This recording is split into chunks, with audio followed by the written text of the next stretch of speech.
Кто я? Где я? Вытаскивал баллы для двоечников. Сердце сжалось от боли. Неужели я переместился? Цинься. Как ты посмела украсть мои семицветные стеклянные шарики? Я собирал их 300 лет. Вздор. Я первая увидела их в грязи. Кто нашел, того и тапки.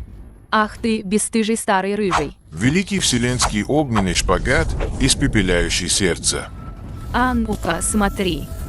Древний ледяной божественный плевок, замораживающий души. И это называется культивацией. Я полжизни преподавал в Инсиндиалун, а ты мне говоришь, что это пик силы в этом мире.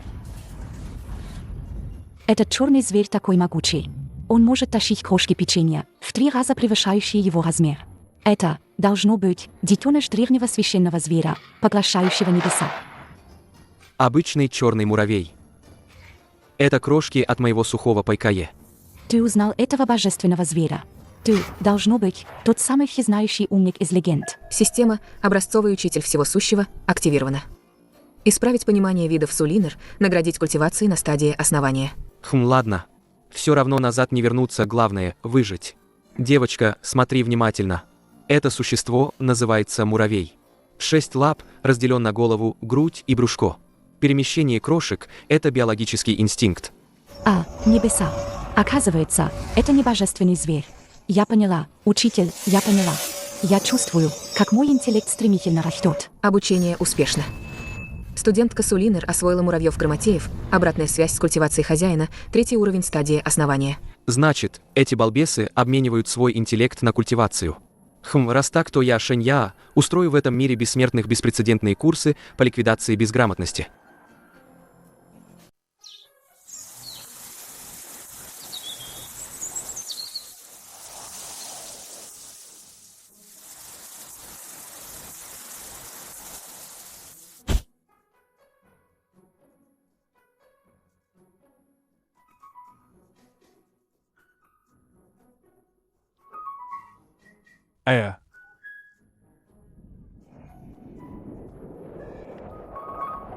Святая Дева Линер сказала, что здесь есть учитель, который может сделать людей умными. Что такое умный? Это съедобно. Я старец, практикуюсь 800 лет и давно постиг законы мироздания. Шэнья, ты профессор. У тебя есть профессиональная этика. Это твои кормильцы, твой опыт. Заходите. Сегодня первый урок. Не о методах культивации, а об арифметике. Я спрашиваю вас, если в левой руке у вас 1 духовный камень, и в правой руке тоже 1 духовный камень, сколько всего камней вместе? Это длинная штука. Учитель, неужели это легендарное искусство слияния инь и ян? Разве столкновение 2 духовных камней не вызовет коллапс пустоты? Их просто стало больше. Смотрите на мои пальцы.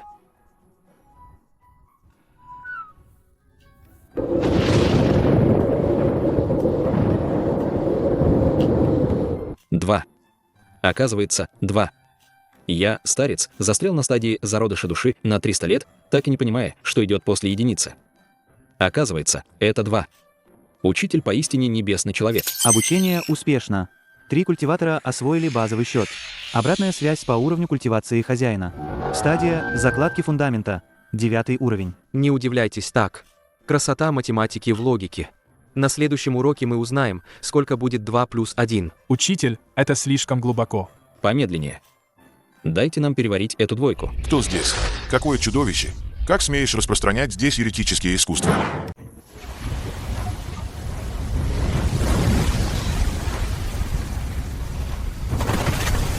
Линер, ты же святая дева. Как ты можешь якшаться с этим смертным без культивации? Что за 2? Что за муравьи? Это же подрывает основы нашего мира бессмертных. Дада Хаюнь. Ты слишком груб. То, чему учит учитель, намного круче твоего сломанного меча, который только огонь извергает. Ах ты ж, старик в бешенстве. Мелкий, умри. Великий огненный шар, испепеляющий небеса и землю. Для огня нужен кислород, топливо и температура воспламенения. Твой огненный шар полностью состоит из духовной энергии, он пуст и нереален.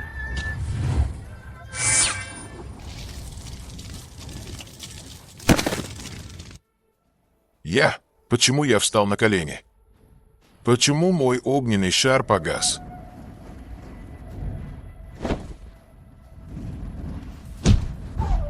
Хаюнь, я спрашиваю тебя.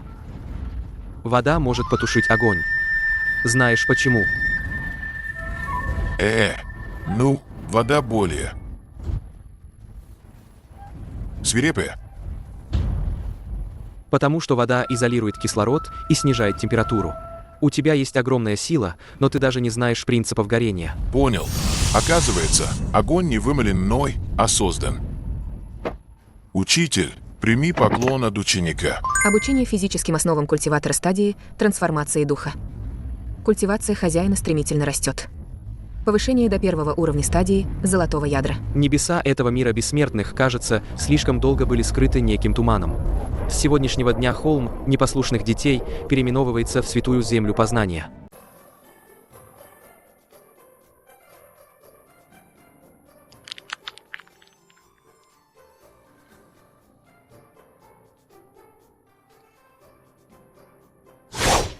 Смотрите, кто-то средь бела дня бесчинствует. Мудрецы говорили, что величие города в порядке. А здесь, несмотря на всю духовную энергию, царит полный хаос. Линер, почему вход в город такой медленный? Учитель, я знаю. Потому что тот толстяк на журавле хочет пролезть. И тот худой, что тянет повозку, тоже хочет пролезть. Они застряли и теперь показывают друг другу языки. Эх, без знания этикета не утвердишься. Похоже, и мэру города Цинфэн пора платить за обучение. Это моя вина, что ты не умеешь считать. Тихо, двоечники. Входящие в город должны следовать правилу. Входить слева, выходить справа, не пересекая границы. Это правило дорожного движения. Что это значит? Движение? Это значит, что на земле рисуется линия. Те, кто слева от линии, идут внутрь, те, кто справа, наружу. Если просто следовать этой линии, то журавль не будет пинать тебя по заднице. Учитель – настоящий гений. Этот человек смог нарисовать линию, которая заставляет всех слушаться. Это, должно быть, давно утерянная направляющая формация. Быстро. Пригласите этого мастера формаций ко мне в резиденцию для беседы.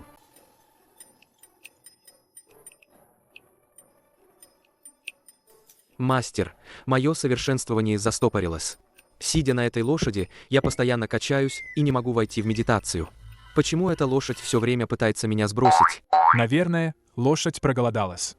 Я сейчас же пойду и покормлю эту деревянную лошадь духовными пилюлями. Наверное, лошадь соскучилась по дому. Мы должны отпустить ее обратно в лес. Как эти люди вообще достигли стадии зародыша души? Неужели эта духовная энергия действительно разъедает кору головного мозга? Это не вина лошади, а ошибка в центре тяжести. Ох, что это за продвинутая техника? У каждого объекта есть своя тушка, свое сердце. Вы сидите слишком далеко сзади, рычаг слишком длинный, поэтому вы и неустойчивы. Линер, достань свои записи по физике для средней школы. Ой, нет, достань тот чертеж.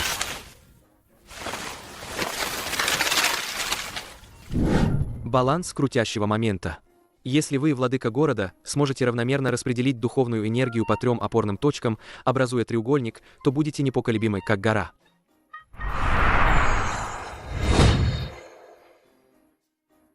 Я понял. Это не лошадь, это опора неба и земли. Я понял принцип, 3 точки определяют небо и землю.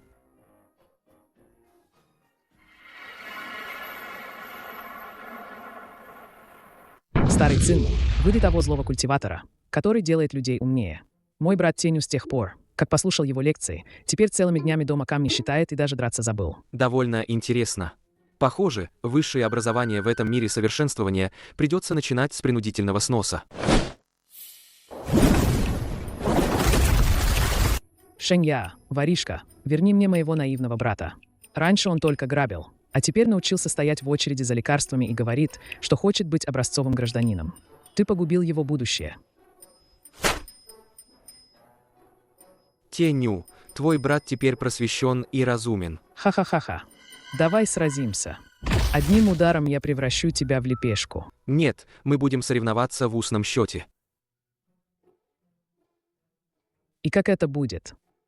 Я задам задачу. Если ты ответишь правильно за 3 вдоха, я сдамся без боя. Если ошибешься, то приведешь своих братьев в мой лекторий и будете 3 года учиться как приходящие студенты. Валяй. Нет такой задачи на свете, которую я, Теню, не смог бы решить. У тебя есть 10 духовных плодов. Ты раздаешь их 3 даосам. Каждому по 2. Сколько у тебя останется?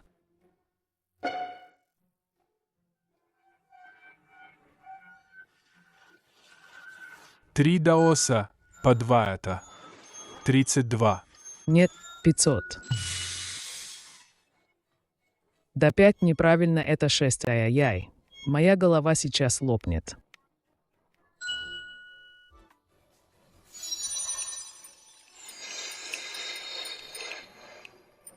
Десять минус 3 умножить на 2 равно 4. Учитель, это и есть тайна арифметики. Я хочу научиться этому. 10 минус 3.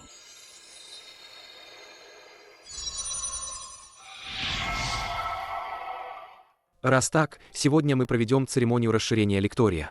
Линер, раздай листовки. Ха-ха.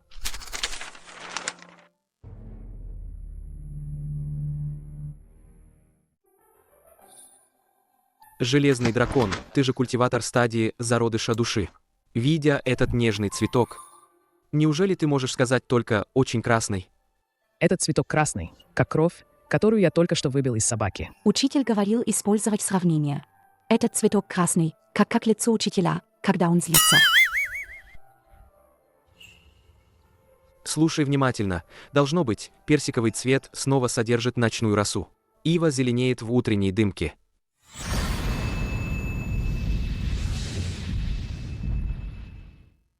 Мое имя Дуаньлан. Я слышал, что здесь есть учитель, который, как говорят, постиг все законы мироздания. Мой меч не рубит безымянных призраков. Сегодня я специально пришел спросить, что такое меч намерения. Раз уж вы спрашиваете о значении меча, то позвольте спросить вас, как называется меч в вашей руке? Этот меч выкован из 10-тысячелетнего холодного железа, а называется тот очень твердый и холодный меч. Вы даже не можете дать имя и описать то, что вам дорого. Ха-ха-ха-ха-ха. Меч – это острие. Ваш меч – это серебряный блеск, падающая холодная звезда, пронзительный иней, пробивающийся сквозь рассветный мороз.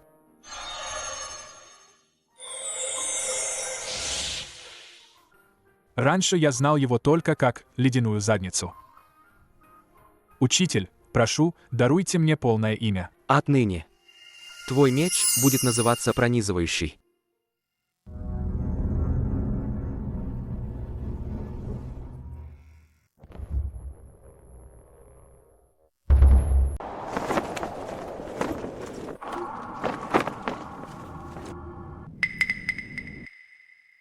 Шэнья. Побуждать культиваторов к размышлениям – это источник хаоса в мире.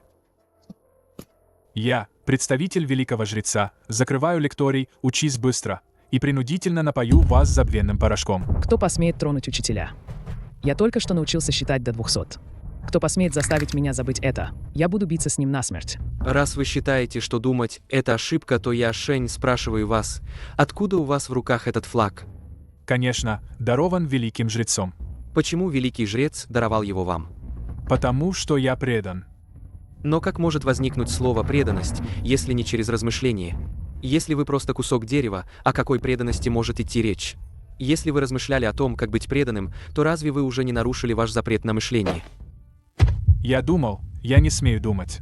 Но если я не думаю, как я узнаю, что не смею думать? Нет, неправильно.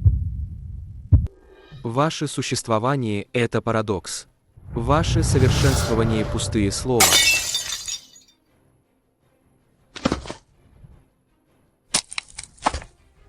Шэнья, ваш талант уже затронул изначальные законы бессмертных. Следуйте за мной на судный алтарь. Присмотрите за лекторием. Я вернусь и проверю домашнее задание. Учитель.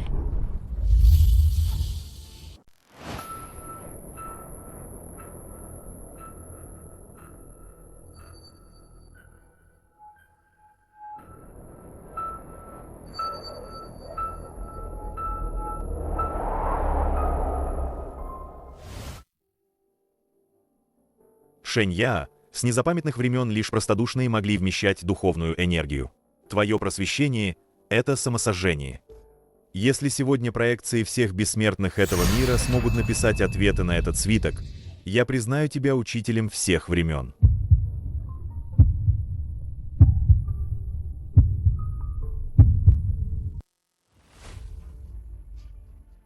Этот вопрос — испытание небесного Даа. Тысячи лет бесчисленные гении пытались ответить, но все погибали из-за логических ошибок и бессмыслицы. И это все. Это ваш вопрос небесного Даа, которого вы боитесь как огня.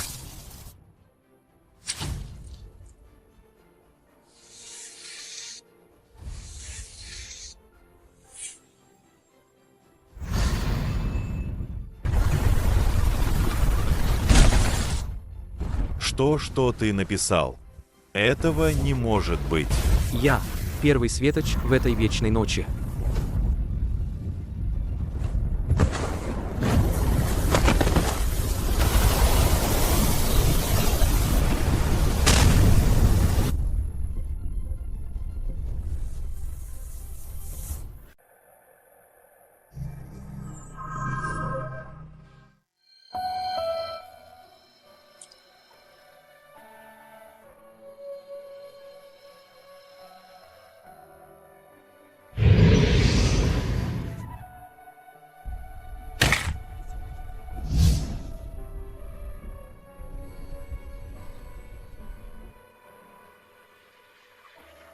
Мы, похитившие искру разума, сегодня я, Шэнь, этим иероглифом человек, открою этому миру бессмертных луч чистого разума.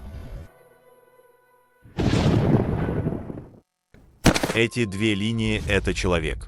Почему, взглянув на них, я вдруг почувствовал, насколько постыдными были те абсурдные и невежественные дни?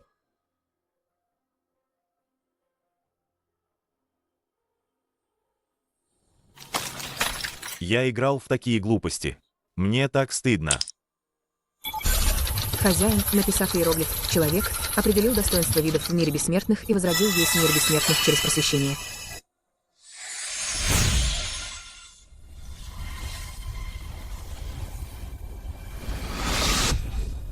Поздравляем, хозяин. Текущий уровень культивации, пик стадии преодоления скорби. Великий жрец, Шэнь ответил на этот вопрос исчерпывающе.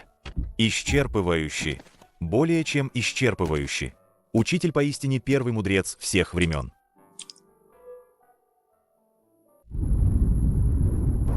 Этот мир.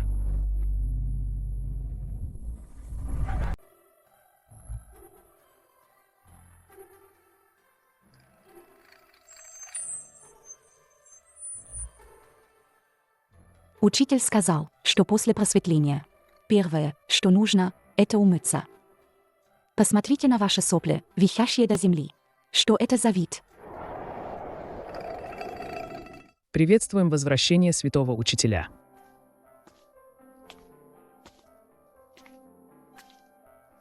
Просветление, конечно, прекрасно, но мудрецы знают много тревог. С сегодняшнего дня в лектории добавляются 3 предмета: мораль, талант и искусство. Любой, кто будет драться, будет наказан переписыванием великого учения 1000 раз. А если драка из-за территории? Тогда будет академический диспут. Кто сможет четко обосновать право собственности на землю, тому она и достанется. Учитель, а если никто не сможет обосновать? Тогда она будет национализирована и использована как общественная площадка.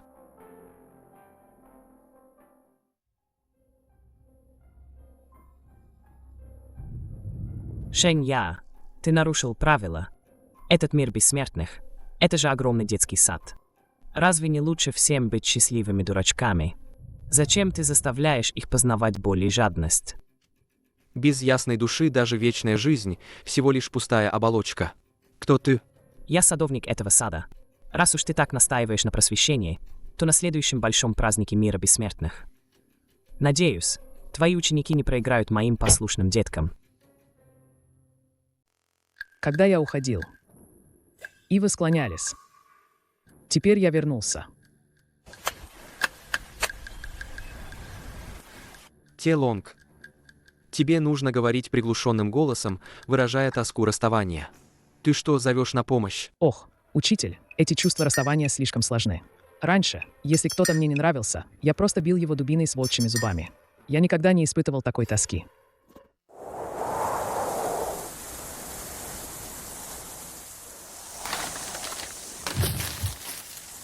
Учитель, этот золотопожирающий зверь имеет интеллект полугодовалого ребенка. Он только ест и спит. Как его учить?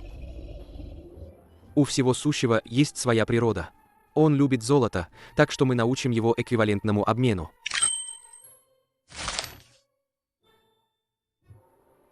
Съешь кусок золота, а затем научись рисовать круг. Если круг неровный, есть не разрешается.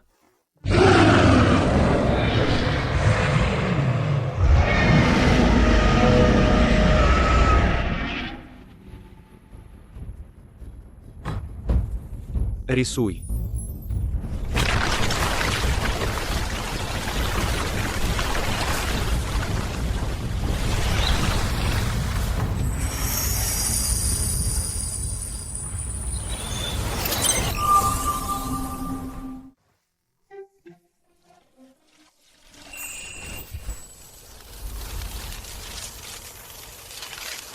Прятки. Тогда посмотрим, кого первого вытащат.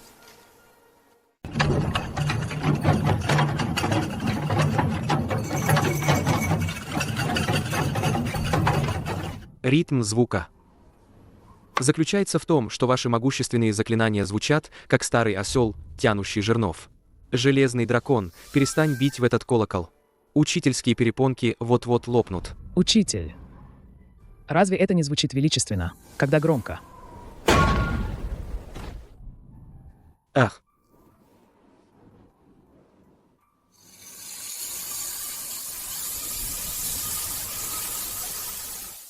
Слушай внимательно, это 7 нот гун, шан, цзуэ, чжи, юй, бяньгун, бяньчжи. Между нотами есть определенные правила.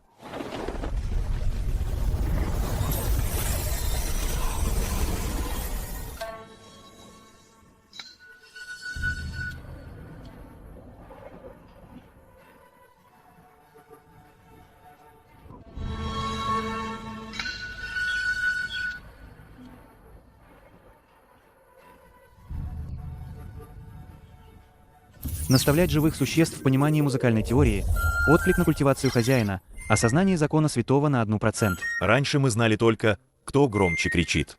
Оказывается, в этом мире есть такие прекрасные звуки. Плохие дети.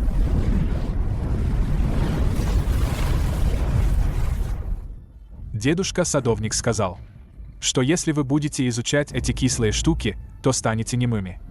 Мы растопчем все ваши инструменты.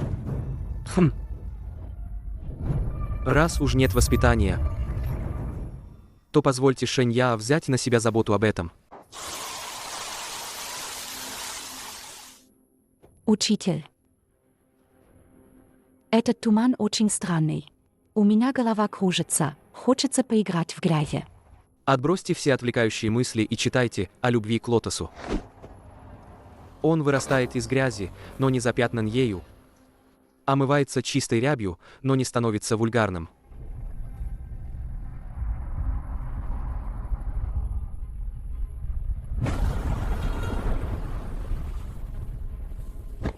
Ах, не слушаю, не слушаю.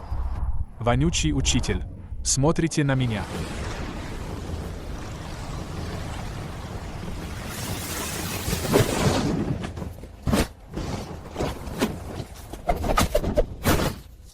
Сила без контроля, движение без цели – это удел дикарей.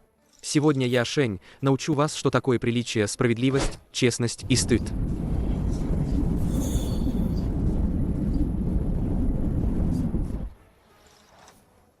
Хватит бить, я больше не буду справлять нужду, где попало.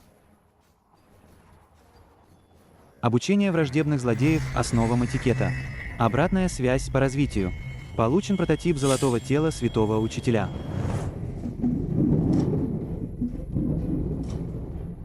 Учитель Шэнь, вы действительно мастер своего дела.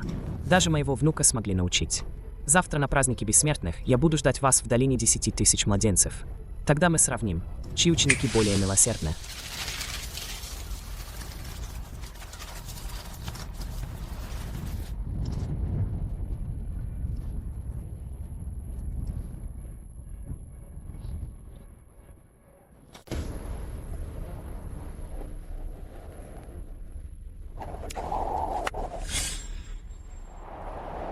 Учитель Шень, первое испытание называется «Поделись любовью».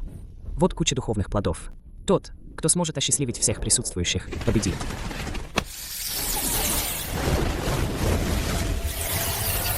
Смотрите, как они счастливы. Это и есть любовь. Спор об истине и лжи. Вымученная улыбка – это не радость. Телонг, Линер, на урок. Слушаюсь. Да, учитель.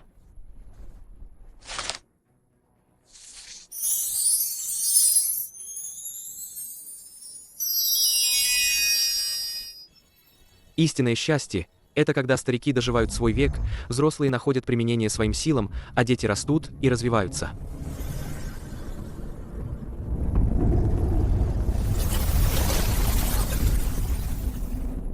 Благодарю, святой учитель. Мы только что лаяли, как собаки. Как мне стыдно. Нет, так не должно быть. Они должны вернуться в хаос. Только так пробудится тот ужасный запрет.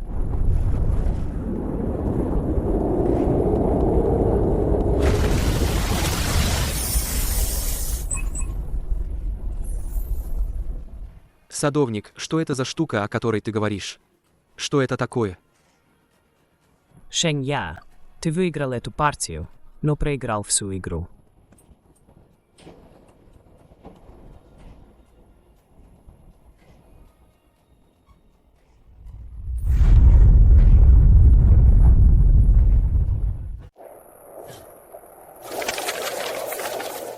С сегодняшнего дня долины 10 тысяч младенцев больше не существует. Есть только Академия поиска истины. Раз вы уже обрели разум, то больше не будете чужими игрушками. Мастер-наставник, эти даосы обычно только дерутся и грабят сокровища. Взгляните на того божественного обезьяну, сотрясающего горы, там. Боюсь, они не смогут усидеть на месте, если им велеть учиться. Лин Эр, передай мой устный указ. Каждый, кто сможет прочитать тысячесловие наизусть, получит одну пилюлю постижения Даа. А всякий, кто посмеет повредить общественное имущество, будет наказан ношением воды на задний двор.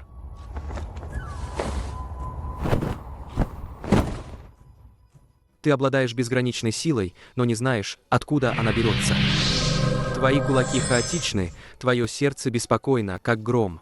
Смотрите внимательно. Это использование силы против силы. Тайцзя вращается, 4 ляна сдвигают 1000 цзиней. Следуйте за направлением силы.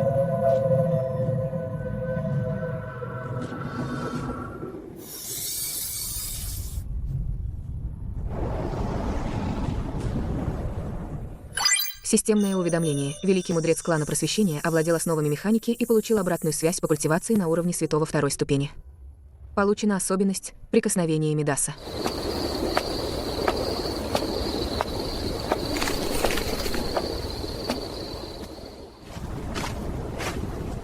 Учитель, хотя все становятся умнее, я заметила, что духовной энергии в мире, кажется, становится меньше. Садовник был прав перед смертью. Небесный путь проголодался. Он рассматривает этот мир как пастбище. Раньше он хотел лишь пожирать глупцов, но теперь, когда мы поумнели, он хочет проглотить все вместе с тарелкой.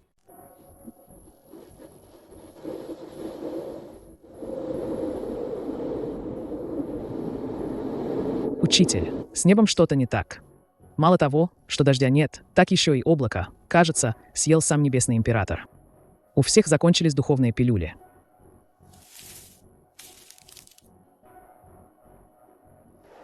Если небеса отнимут у меня пропитание, я научу всех отнимать у небес их заслуги.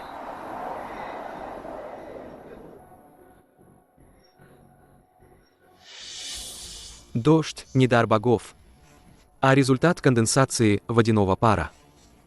Раз небеса не собирают облака, мы сами создадим их.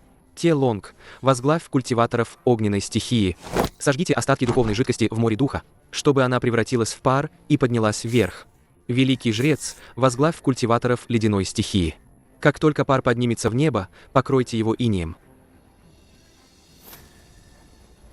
Это же просто ерунда какая-то.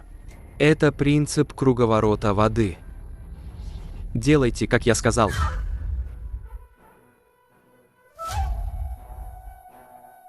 Хороший дождь знает свое время, он приходит весной.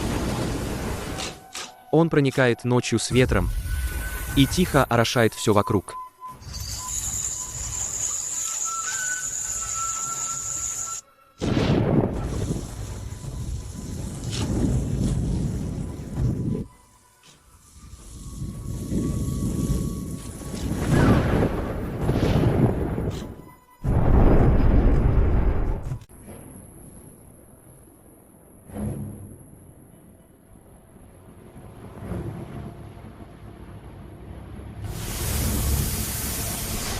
Шэнья, ты позволил пище отрастить мозги. Небесному Да это трудно переварить. В качестве наказания ты должен пройти испытание 4 искусств. 4 искусства. Музыка, шахматы, каллиграфия и живопись. Нет, это убийство, разрушение. Безумие, поглощение.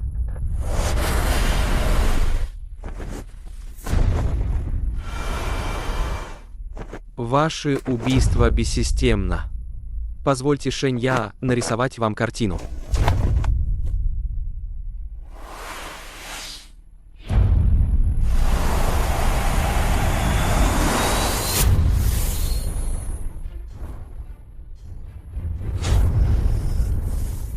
Вы родились из хаоса, никогда не познав существ. Сегодня Шэнья научит вас.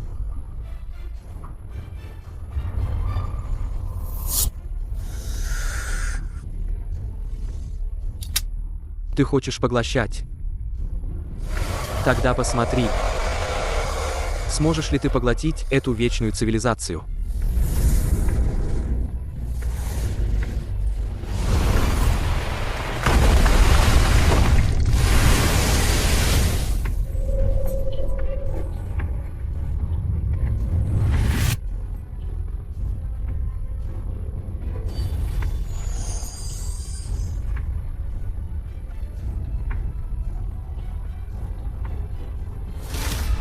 Шэнья, ты сломал мою игрушку. Хочешь стать моей новой соской?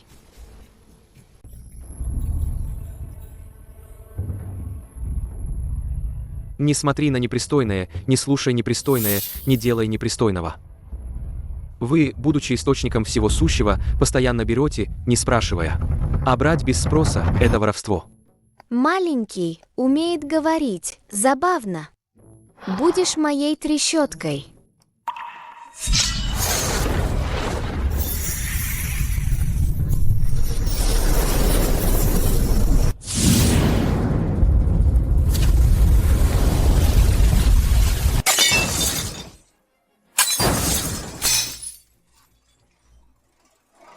Шэнья почувствовал, как мощное поле невежества вторгается в его море сознания, пытаясь низвести его мышление до уровня младенца.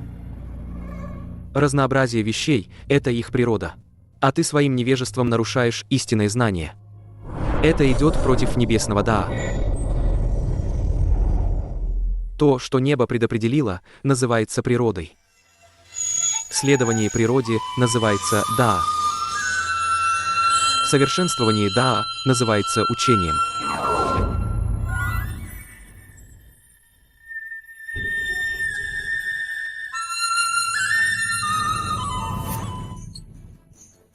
Учитель.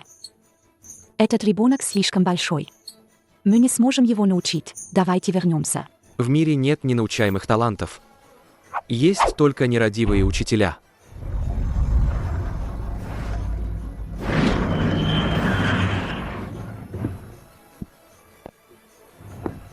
Достичь такого уровня, неужели эта партия порошка оглупления просрочена?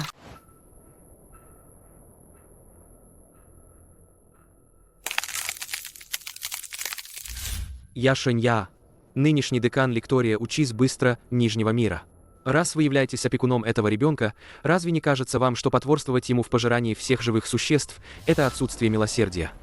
Ха-ха! Разве ты проявишь милосердие к деликатесу на своей тарелке?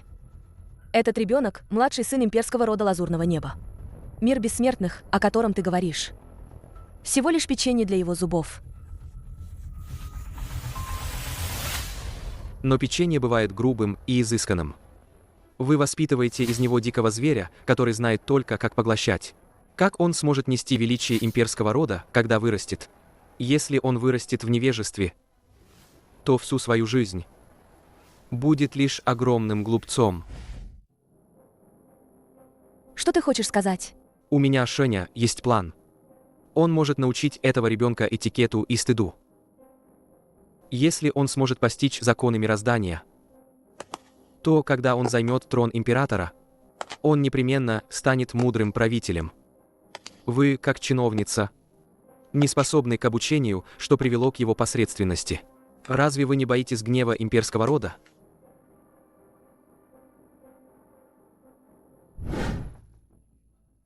Я, Шэнь, прошу вас взглянуть. Что такое сила образования?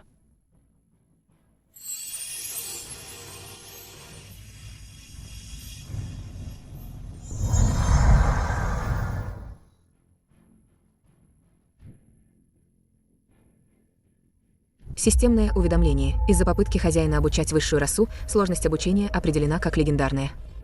Обратная связь по культивации. Прорыв через узкое место святого, достижение положения небесного учителя. Раз ты так уверен, я дам тебе 7 дней.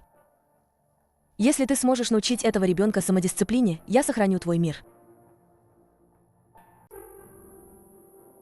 Так называемый источник всех законов – это начало мира. Непрерывное, вечно повторяющееся. Это правда? Он учит такое высшее существо. Невероятно, это просто беспрецедентно. Слушай внимательно. Независимо от твоего положения, добродетель – основа твоего существования.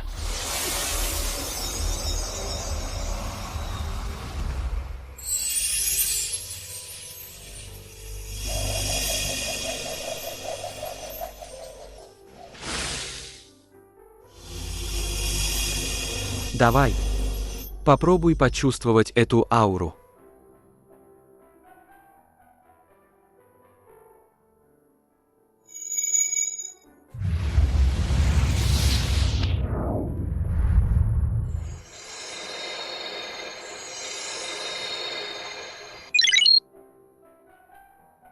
У этого ребенка исключительная проницательность, просто раньше его никто не учил. Если он станет выдающимся, то я, Шэнь, буду великим наставником всех небес. Ты действительно меня удивил. Но одно ты должен знать. Рост императорского дитя требует огромного духовного сознания. Ты хочешь сказать? Его потребление энергии стремительно растет. Если не найти новый источник энергии, его цель, боюсь, обратиться на тебя. Сычень, великое празднество окончено. Сыну императора пора обедать. Подайте этого лектора жертву. Жалкая жертва. Голод сына императора превыше всего. Стать пищей для роста сына императора – ваша судьба. Взять его. Постойте. Я слышал, что имперский род Лазурного неба правит миром, опираясь на порядок. Но сегодня я вижу лишь кучку бездарей, которые рубят сук, на котором сидят. Вы называете меня жертвой, чтобы накормить сына императора. Однако сын императора уже просвещен, он знает грамоту и обладает разумом. Если он съест своего учителя, это будет предательством. Как сын императора, запятнавший себя таким позором, сможет в будущем править всеми небесами? Сын императора голоден. Хочет съесть. Съесть учителя. Неверно. А если не съест? Пусть голоден, но сохранит честь. К тому же, раз я могу учить, то могу научить сына императора обходиться без еды. Если вы насильно принесете меня в жертву, вы прервете путь сына императора к знаниям. Это величайшее преступление. Начальник стражи. Этот учитель говорит дело. Если сын императора из-за этого получит дурную славу, великий император, боюсь, снимет вам головы. Тогда, По мнению учителя, как нам поступить? Научить его воздержанию. Ты учишь его воздержанию. А что, если я захочу есть?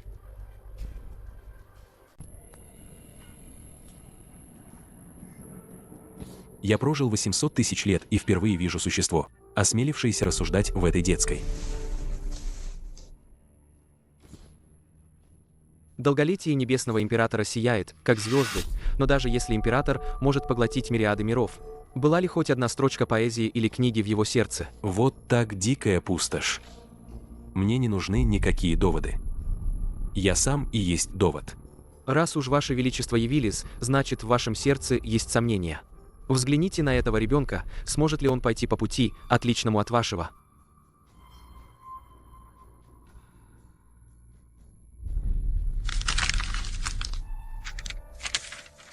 Сегодня я, Шень, проведу для сына императора промежуточный экзамен. Если сын императора сможет пройти это испытание и докажет, что разум преобладает над инстинктами, согласится ли ваше величество помиловать нижние миры и даровать мне титул наставника? Согласен. Если он не сможет написать, я лично превращу тебя в пилюлю. Соберите в сердце, пусть кисть следует за мыслью, напиши это слово.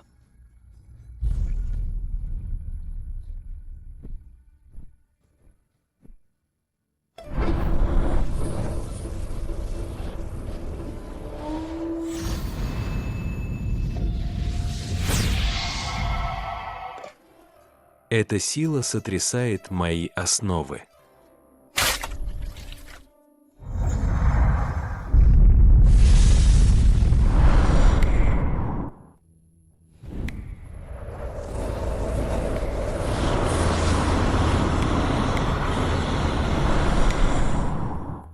Что это?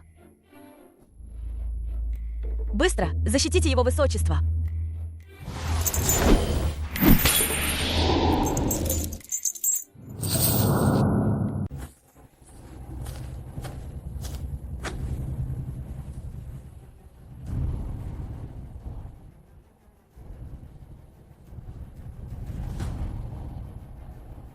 Шэнья, лишь невежество может существовать вечно.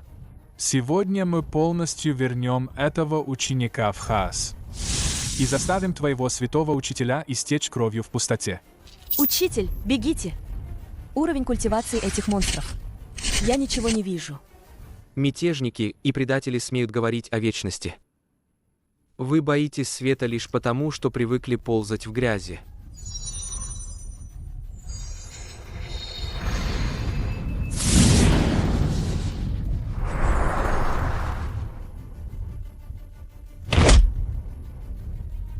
Благородный муж спокоен и открыт, а низкий человек всегда тревожен.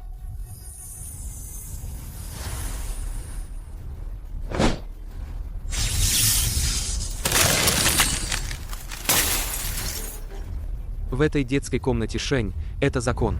Пока Шень не закончил урок, никто не смеет тронуть моих учеников.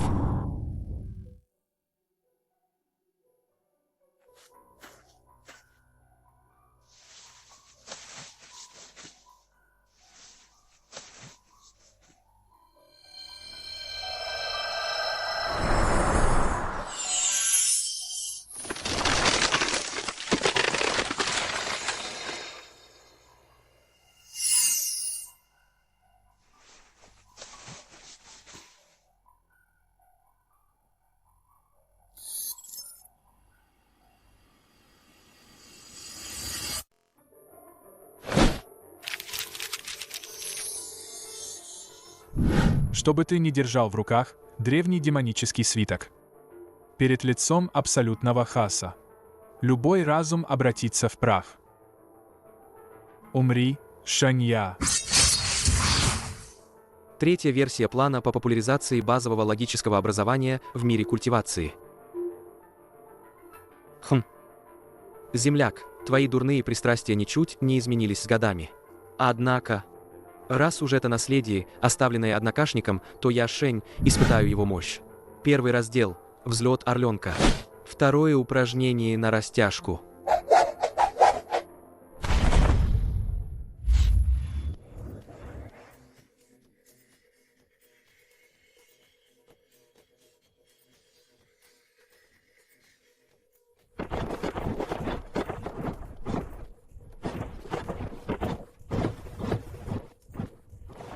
Что это за злая магия? Почему я чувствую, что мой интеллект принудительно повышается? Остановись, скорее остановись.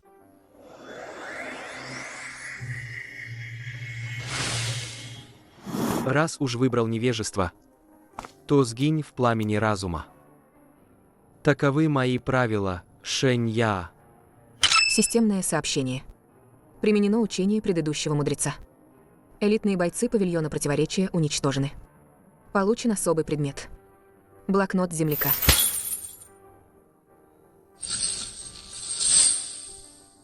Шэнь-Я, сила этого свитка идентична твоей. Что означает тот последователь, о котором ты говорил?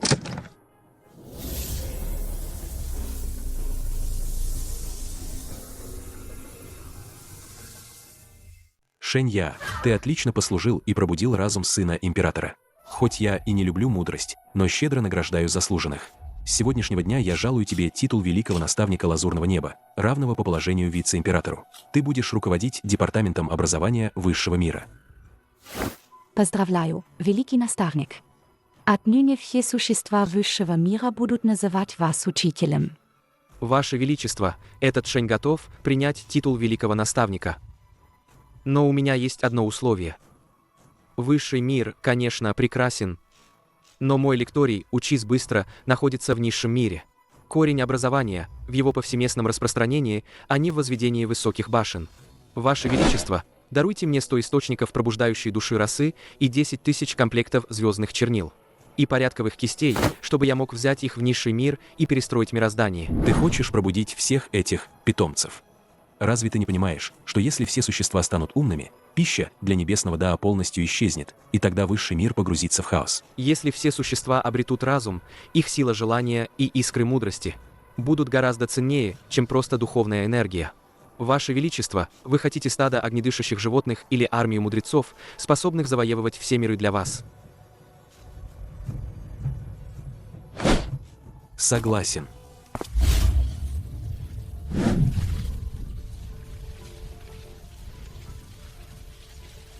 Учитель, те ученики, что уже обрели разум. После того, как в их головы проникли эти черные жучки. Все деградировали. Они теперь только кусают друг друга. Внимание! Обнаружено вирусное оружие дебилизации «Глупый гул». Кто-то, пока меня не было, хочет разрушить мою основу.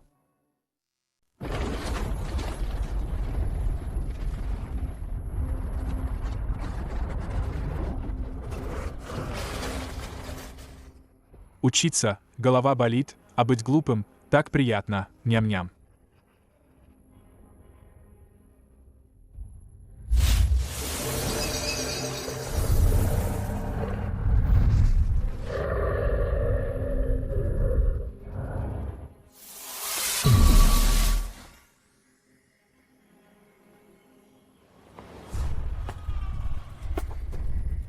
Дерзость. Меня не было всего несколько дней, а вы посмели так безобразничать в святом месте, классе.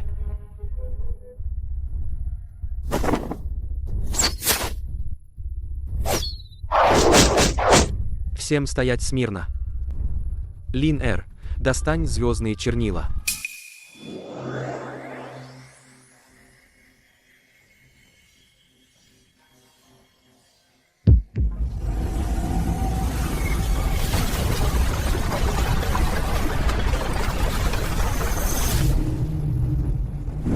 Там, где пройдет эта башня, порошок оглупления не проникнет, ГУ-червь невежества не зародится. Это первая в мире бессмертных базовая станция логического сигнала.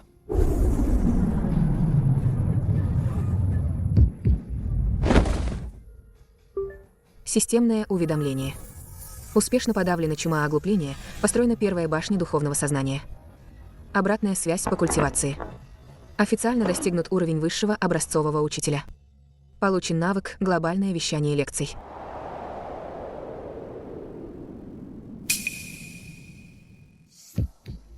Шэнь-Я, думаешь, только ты умеешь строить башни. Настоящая матка оглупления уже спустилась в твой родной дом. Родной дом? Неужели это?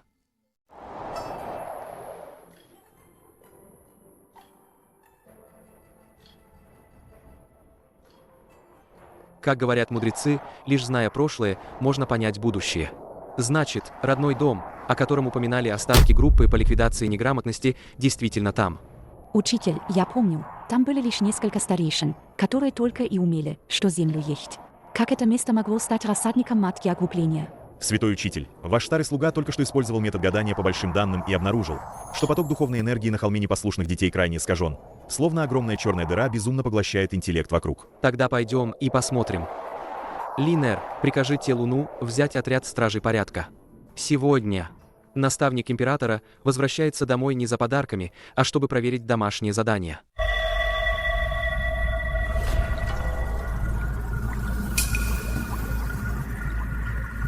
Учитель, мой двоюродный дед тоже там. Он что, уменьшился до размеров 3-летнего ребенка? Это не физическое уменьшение, это коллапс мышления. Здесь была применена техника низкоразмерного просвещения, пытающаяся полностью обнулить интеллект в радиусе стали.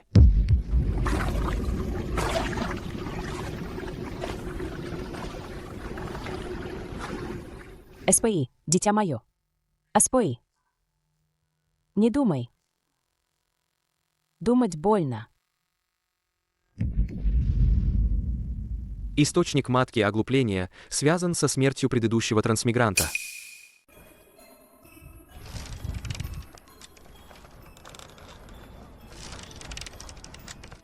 Это моя грязь. Если посмеешь отнять, я применю великую ладонь Нирваны. Это что за безобразие? Старый монстр стадии зародыша души играет в грязь. Что за безобразие? Теню. Подними мне тех, кто валяется в грязи на стадии зародыша души. Шэнья, это ты испортил детей. Зачем ты делаешь их умными? Умные будут страдать и бунтовать. Мерзавец. Лишать людей разума, превращая их в скот, это разведение шелкопрядов, а не воспитание людей. Запустить побочное задание «Разорвать искаженную материнскую любовь». Осветить барьер оглупления светом разума. Награда разблокирована. Свет мудреца. Режим усиления звука.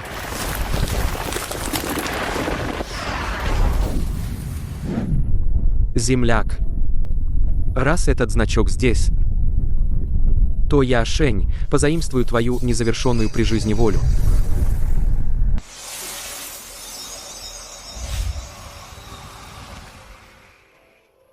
Быстрее остановите ее. Она поглощает стремление всех существ этого мира к знаниям.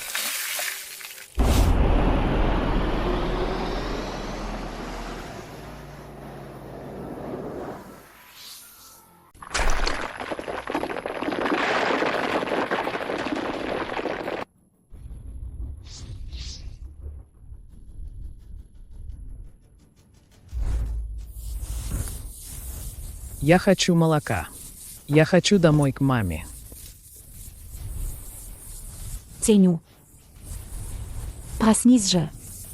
Прочти учительскую клятву.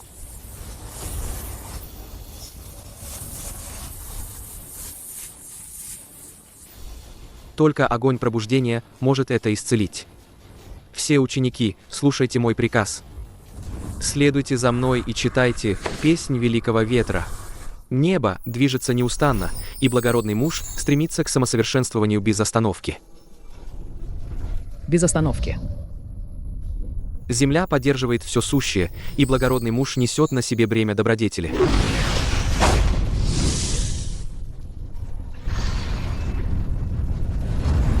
Этот удар мечом за того земляка, которого ты запер и убил.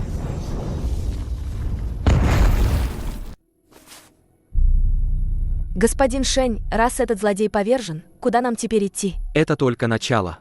Те парни из Верхнего мира используют оглупление как загон для разведения всех живых существ. Наставник, сын императора, сбежал из дома.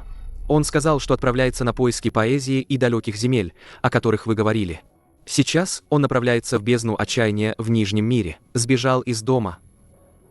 Тот гигантский младенец, способный поглотить планету, сбежал из дома.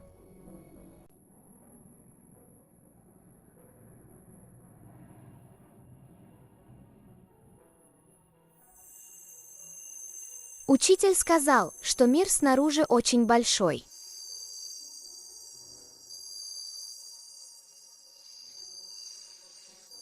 Я хочу увидеть поэзию, я хочу увидеть дальние края.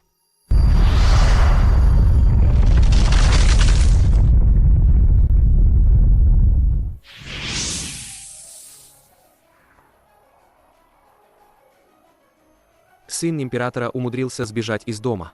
Если он попадет в это запретное море, равновесие всех миров рухнет.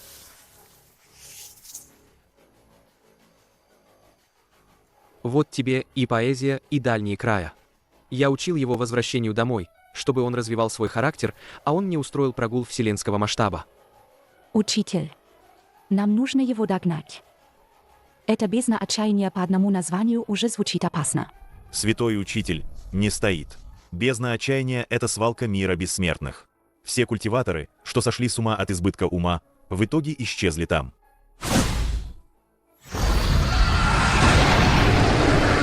Как учитель, я несу ответственность за своих учеников.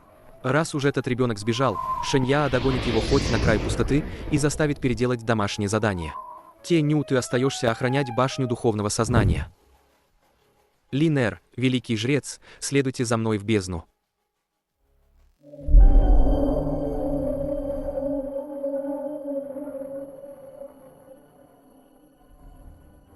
Опять кто-то пришел. Надеюсь, этот сможет меня чему-нибудь научить.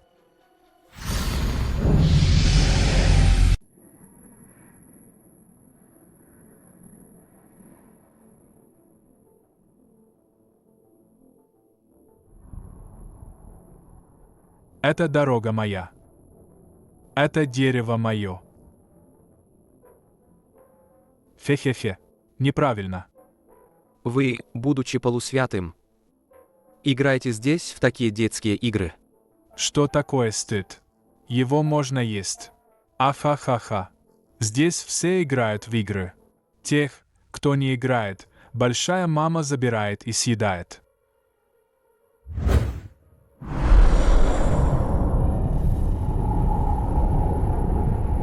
Когда вещи рассеиваются, разум не сохраняется. Передо мной вы говорите «отаращить глаза». Знаете ли вы оптическую структуру глазного яблока?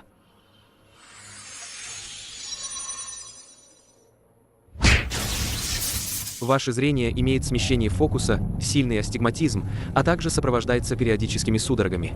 Бросать мне вызов с таким некачественным зрением. Это все равно, что учить рыбу плавать.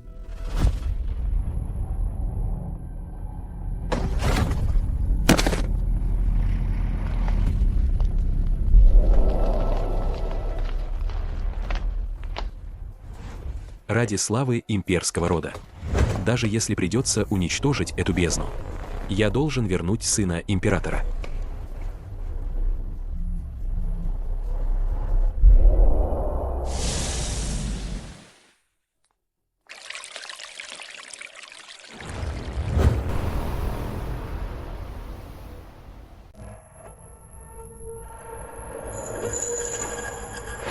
Здешние культиваторы – идиоты. А ты, профессор Шэн, ты думаешь, что даешь им знания, но на самом деле ты кормишь их медленным ядом. На каком основании? В этом мире интеллект равен страданию. Ты пробуждаешь их, и они осознают, что они всего лишь корм для имперского рода. Ты и есть самый жестокий человек.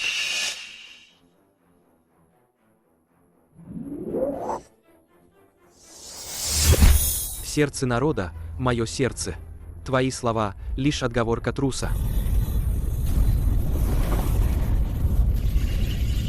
Развейся.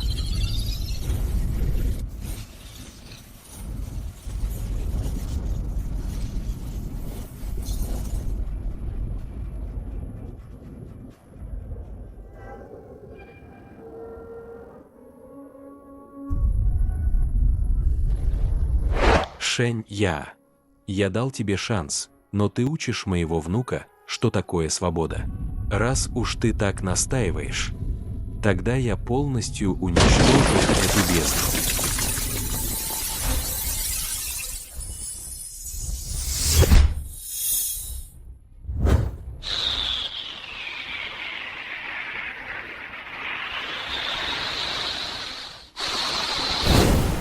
Хороший мальчик.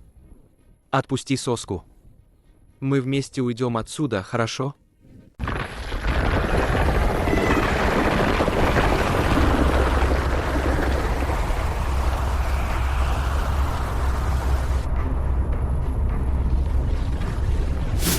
Путь разума. Твое уничтожение, хоть и способно разрушать, но не погасит огонь познания в сердцах живых существ. Это же всеуничтожающий удар от самого небесного императора. Наша книжная гора не выдержит. Учитель сказал, благородный муж и человеколюбивый не будут стремиться к жизни в ущерб человеколюбию, но готов пожертвовать собой ради нее.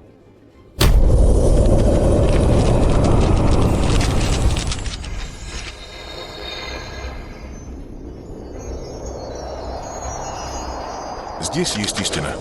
Там, где царит истина, никакие законы не властны. Преломление рождает жизнь.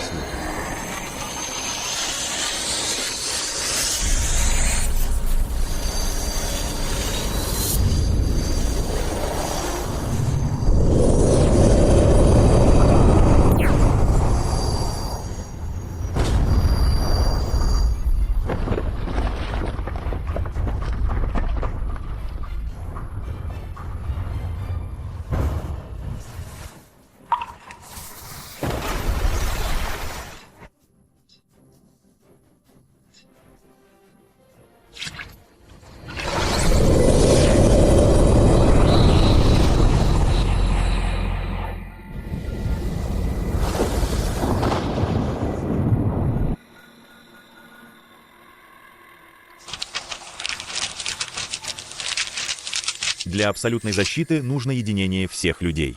Попроси своих учеников, брат Шень, обругать его.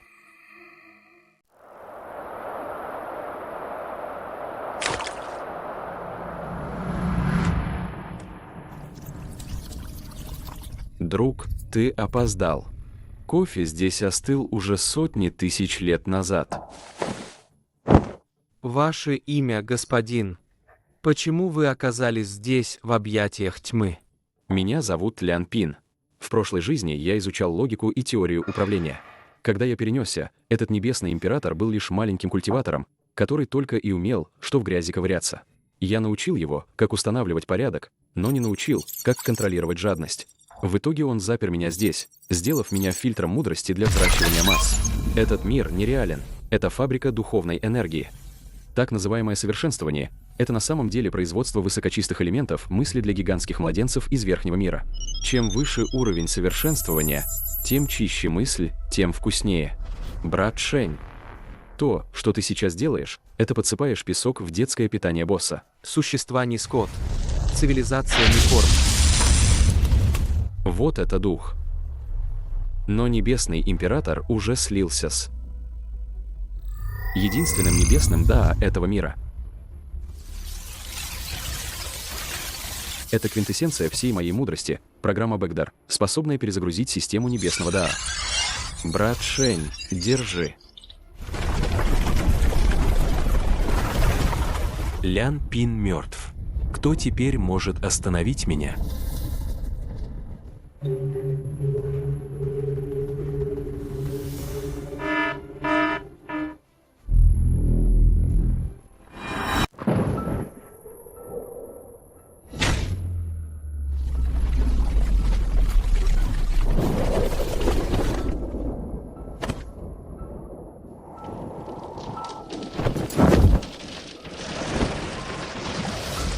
Шэнь-Я. Ты всего лишь ничтожный книжник, посмевший учить сына императора идти против небес. Сегодня я, император, покажу тебе, что такое абсолютное подавление по рангу. Перед знанием все существа равны. Ваше Величество, ваш огонь забвения. Грамматика хромает, структура нарушена.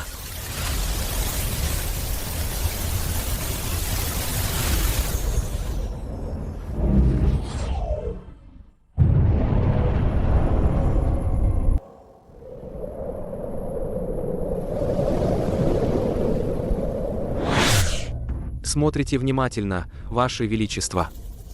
Это процветание, несущее страдания народу. А это гибель, несущая страдания народу. Вы думаете, что вы пастырь, но на самом деле вы всего лишь заблудшая старая овца, пойманная в ловушку так называемого небесного Даа.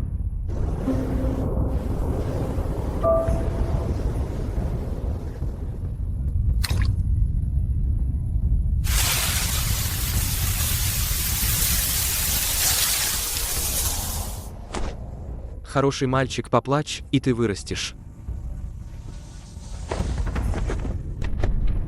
Шэнья, сегодня я, император, даже ценой 10 тысяч лет культивации, сотру тебя в прах. Ваше Величество, раз уж вы так любите буянить, то давайте. Начнем все сначала.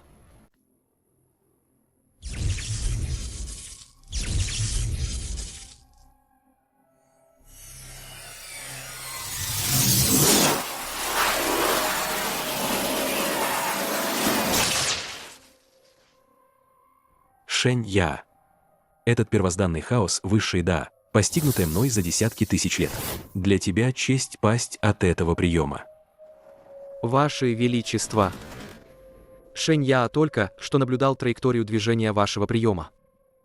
Начало хаотично. Завершение пусто и поверхностно. Если я не ошибаюсь, ваш так называемый первозданный хаос. Это на самом деле сжатые души бесчисленных культиваторов, чей разум вы принудительно притупили. Благородный муж открыт и честен. Ваше Величество, этот прием в академической терминологии называется компиляцией. Вы не смеете позволить всем существам прозреть, потому что боитесь, что они обнаружат, что ваше хваленое «да» полно изъянов.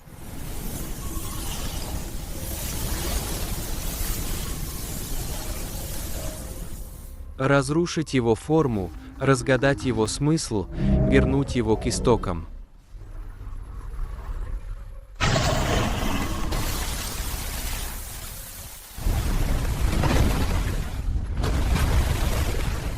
Этого не может быть. Я — единственная истина, и никто не сможет деконструировать мое «да».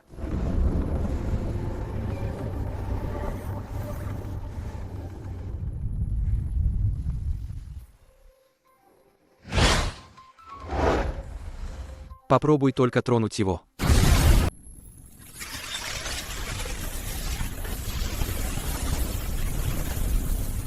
Ваше Величество.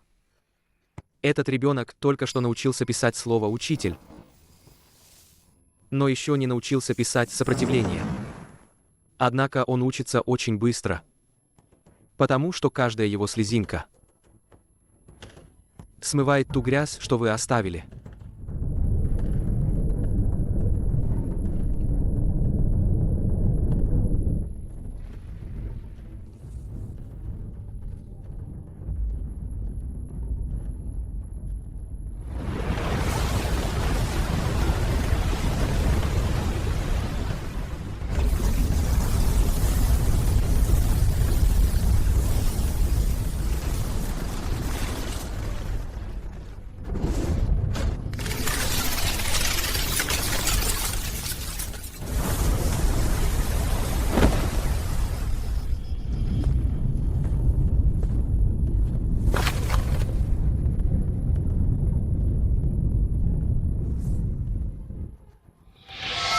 Вы лишили всех существ права на эволюцию, лишь чтобы удовлетворить свои эгоистичные желания. Сегодня Шэнь покажет вам, сколько вашей силы останется без поддержки порошка оглупления.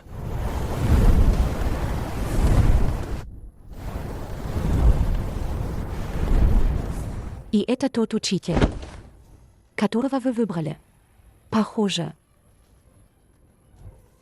Он учил не слишком тщательно.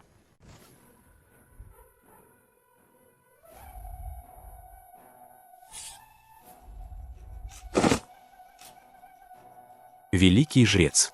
Нет, как вы могли лично спуститься сюда? Потому что вы слишком глупы, дедушка. Я поручила тебе пасти стада. А ты превратил всех овец и коров в свиней. Теперь же эти свиньи называют себя волками. Тебя съедят. Кто вы такая? Похоже, настоящий источник порошка оглупления в этом мире бессмертных. Это вы.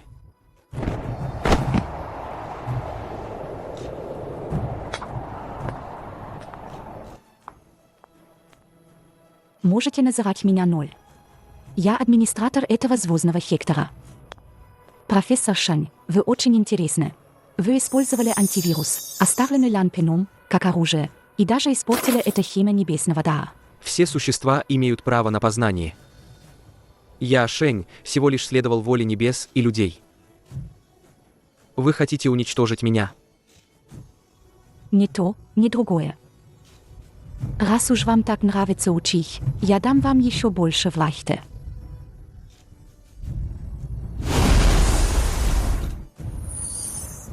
С сегодняшнего дня этот мир больше не пастбище.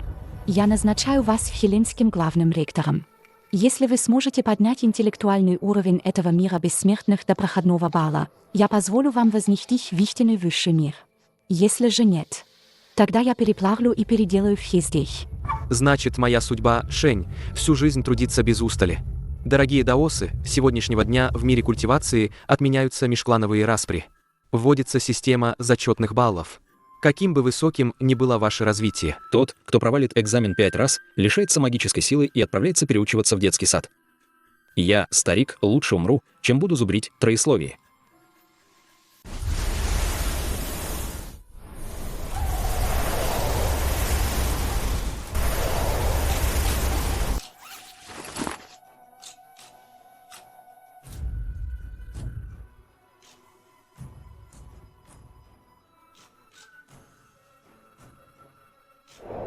Вы, совершенствующиеся, всегда гнались лишь за силой, пренебрегая разумом.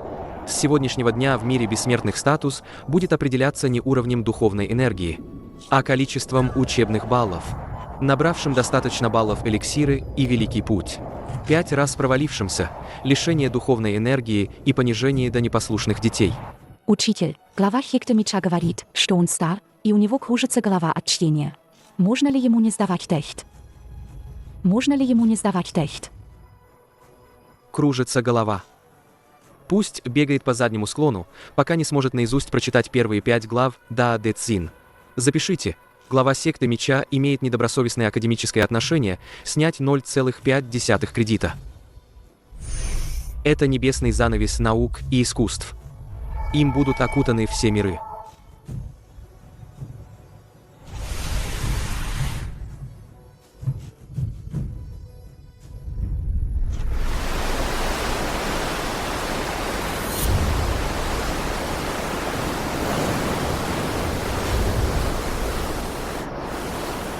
Шэнья хочет приручить всех существ с помощью этикета и законов.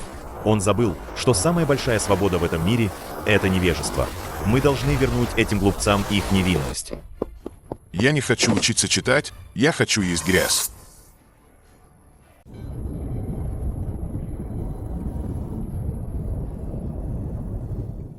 Пожалуйста, обсудите физическую взаимосвязь между ЦИ и воздухом в экзаменационном вопросе.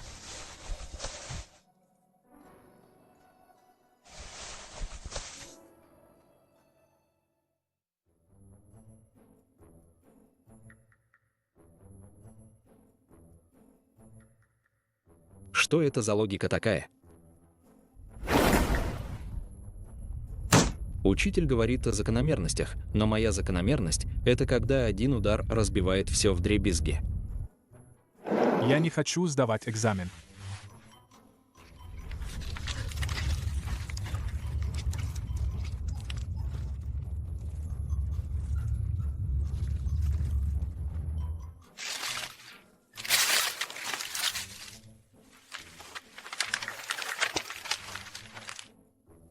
Фе-фе-фе.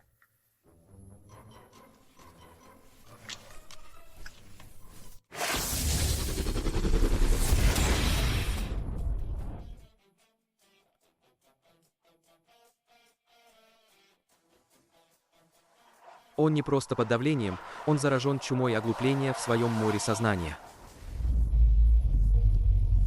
Ясный разум – залог порядка. Разрушить.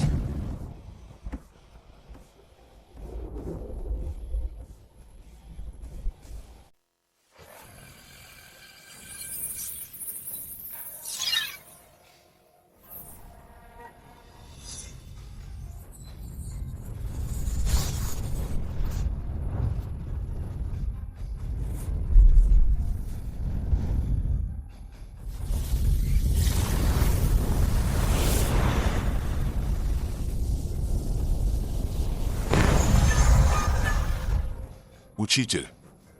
Я только что чуть было не принял ручку за конфету.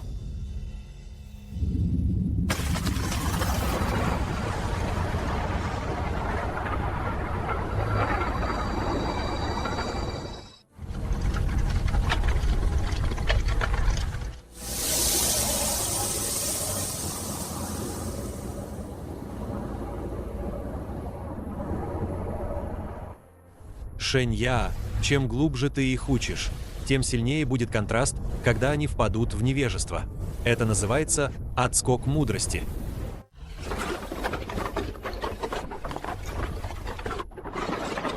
Значит, этот экзамен был ловушкой.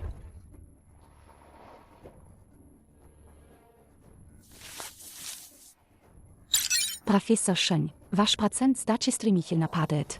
Если процент сдачи опустится ниже 50%, я запущу программу полной ликвидации.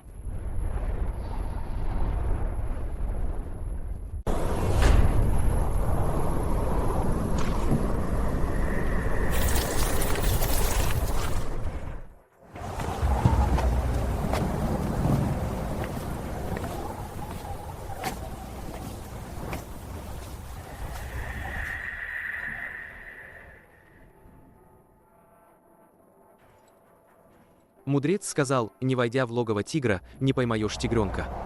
Здесь законы пусты. Вы должны постоянно читать песни о вечной печали, чтобы защитить свой разум. Небеса и земля когда-нибудь исчезнут. Но эта печаль будет длиться вечно. Без конца. Учитель, мне кажется, что кто-то подглядывает за нами из леса. Шэнья, ты поклоняешься порядку, так что я верну тебя к истокам.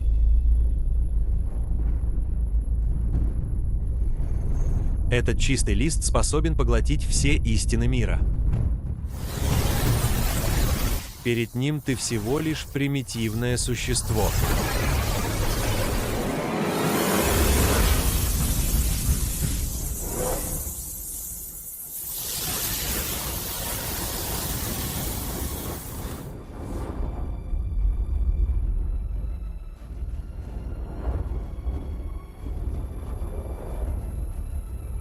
Как же мудрец это написал?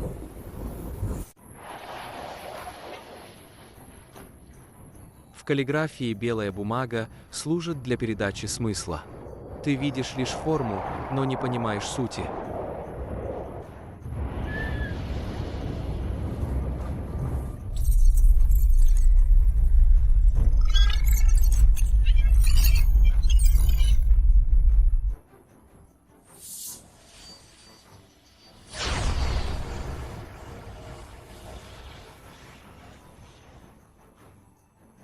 Последний козырь, оставленный моим земляком, был не в просвещении, а в пустоте.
Вы ждали меня здесь так долго, чтобы показать, что происходит, когда цивилизация заходит в тупик. Что даже учитель может сойти с ума. Ха-ха-ха. Шэнья, ты учишь их читать, учишь их понимать истину. Но учил ли ты их, как справляться с бессмысленностью? Я был первым мудрецом этого мира. Я тоже, как и ты, пытался превратить этих болванов в мудрецов. И что в итоге? Ха-ха-ха. Чем больше я учил, тем сильнее небесный путь собирал урожай. В итоге мне пришлось собственноручно уничтожить все письмена и похоронить себя здесь, чтобы обмануть того администратора. Шэнья, давай уснем вместе. Если все будут глупцами, никто не будет страдать. Ересь. Если из страха перед болью не двигаться вперед, то все существа превратятся в трусливых черепах. Твоя так называемая защита – это лишь удушение цивилизации. Ты учишь их добру, но этот мир сам по себе пастбище зла. Как бы хорошо ты ни учил, это лишь сделает их мясо вкуснее. Ты думаешь, свет может освещать, он также может обжечь до боли. Ха-ха-ха.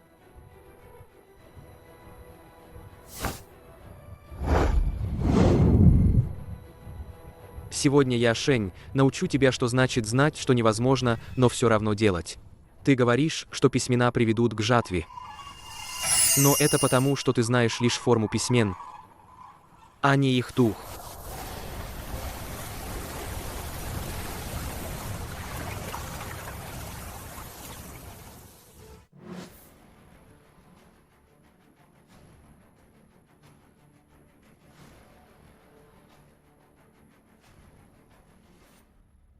Ты посмел написать это слово? Ты разрушишь равновесие всех вселенных.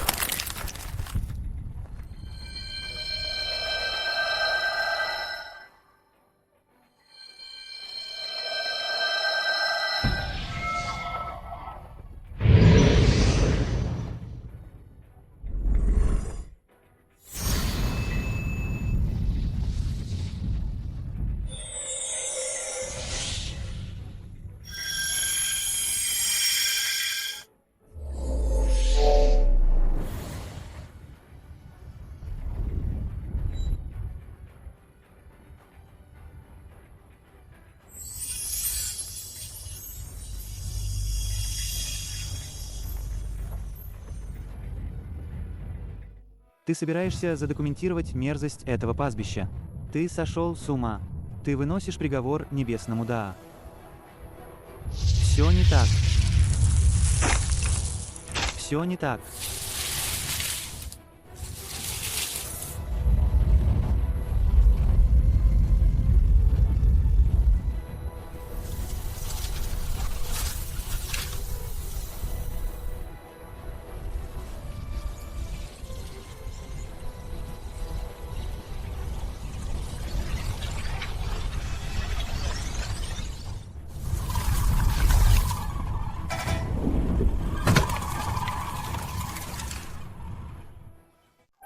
Учитель, я чувствую, что в моей голове появилось много воспоминаний, которые мне не принадлежат.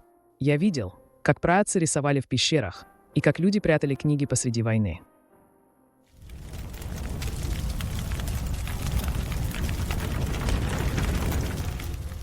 Это и есть история. Она не учит тебя летать или скрываться. Она учит тебя, кто ты, откуда ты пришел, и почему после твоей смерти кто-то будет помнить о тебе.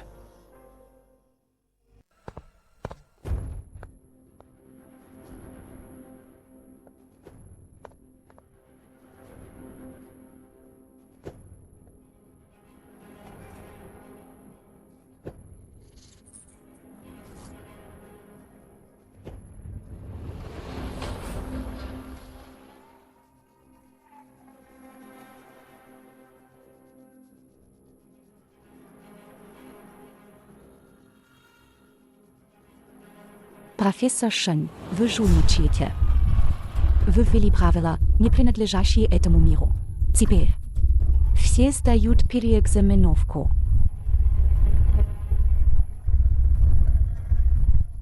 Кто не сдаст, будет торт, хе-хе.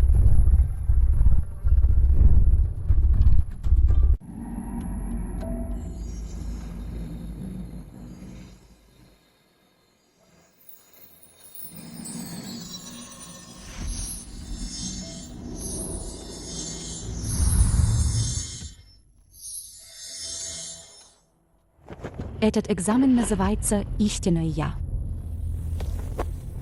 Вопрос первый. Если вся ваша сила – лишь яд, дарованный другими, что вы сделаете?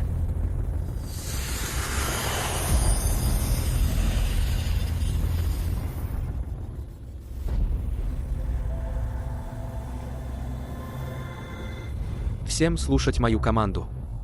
Не смотрите на вопросы. Смотрите на меня.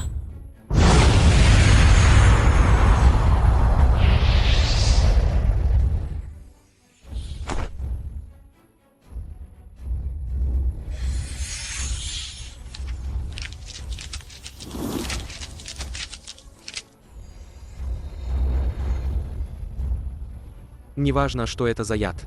Пока в ваших сердцах есть истина, этот яд станет вашим топором, рубящим горы, и мечом, рассекающим небо. Повторяйте за мной. Небеса движутся вечно, и благородный муж неустанно стремится к совершенству. Небеса движутся вечно, и благородный муж неустанно стремится к совершенству.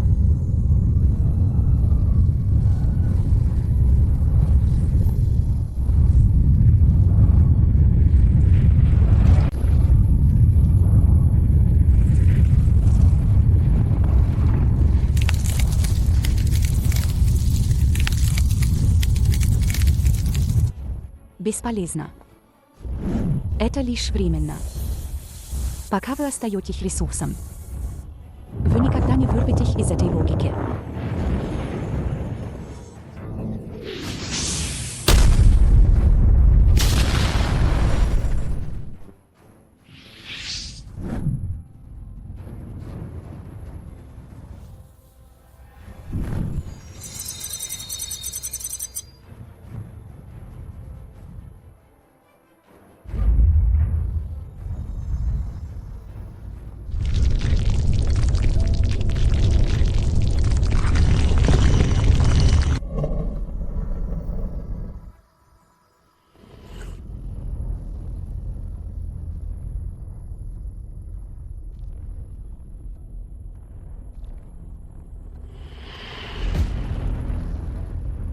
Профессор Шен, вы так заняты помощью другим, но забыл.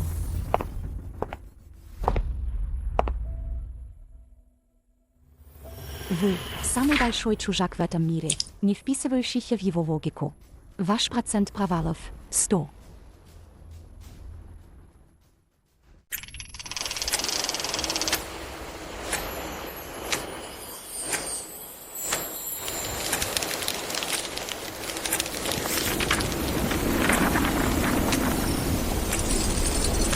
Профессор Шен, учитель без официального статуса, не имеет права преподавать.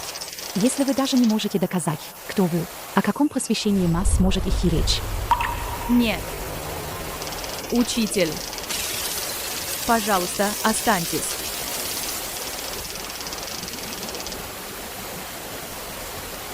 Имя лишь гость реальности. Шэнь Я действительно не значится в ваших узких реестрах. Но это не значит, что Шэнь Я не существует. На пороге смерти все еще пытаешься спорить. Без моего определения. Ты – ничто.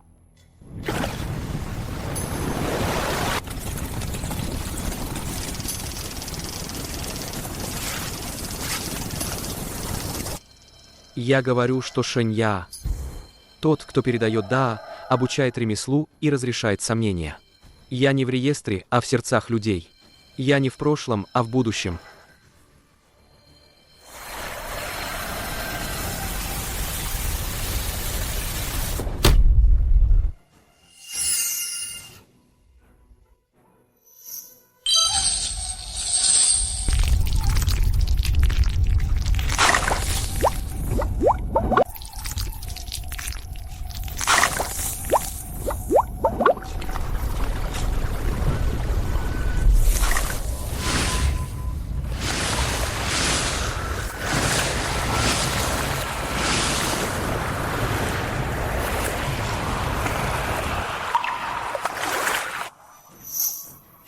Статус хозяина изменен на учитель воли мира.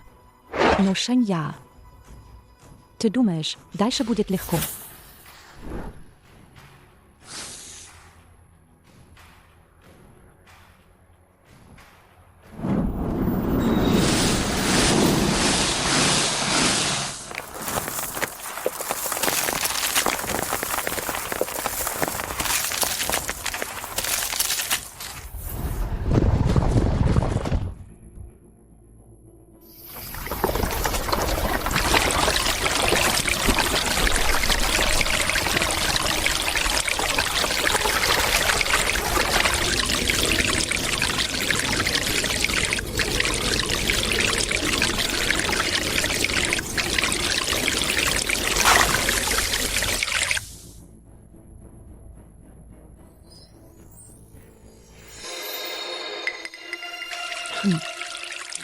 Посмотрим, как долго ты продержишься в этой безвыходной ситуации.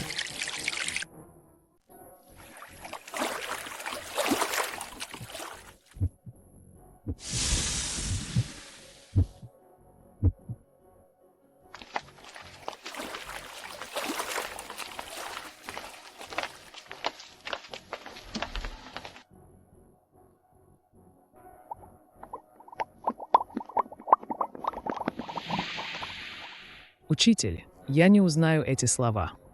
Мне просто кажется. Мне кажется, что эти слова меня ругают. Они говорят, что мое желание стать умнее — это великое святотатство. Это древние предрассудки. Эти второгодники. Они выкопали эти остатки слов, гнивших десятки тысяч лет.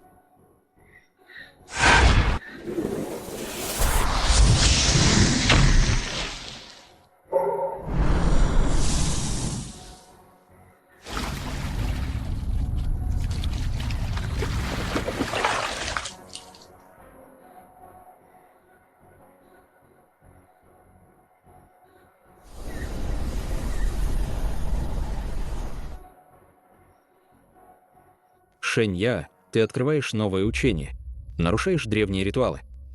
Каждый должен оставаться на своем месте, глупцы навсегда останутся глупцами, мудрецы мудрецами, а ты, заставляя этих муравьев думать, нарушаешь порядок. Это иерархия всех миров. Шэнья знает лишь поиск истины.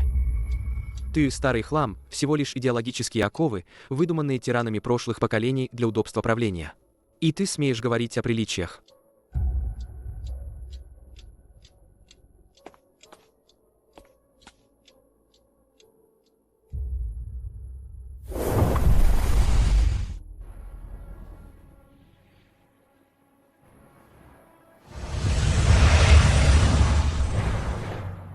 Линер, проснись.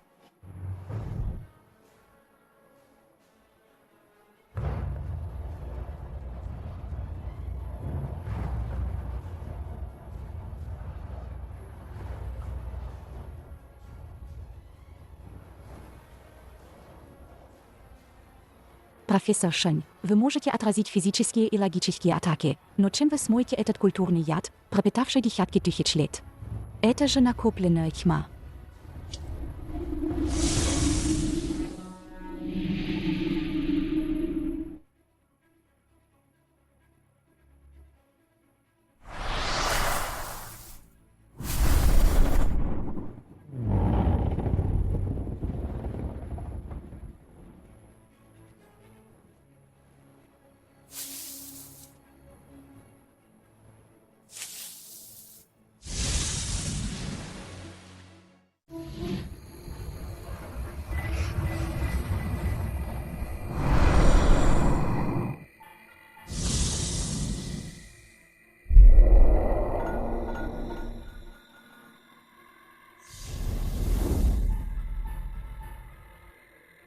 Шэнья, хорошие дети должны быть послушными.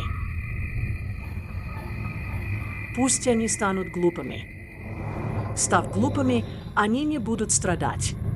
Став глупыми, они будут спокойны, как марионетки.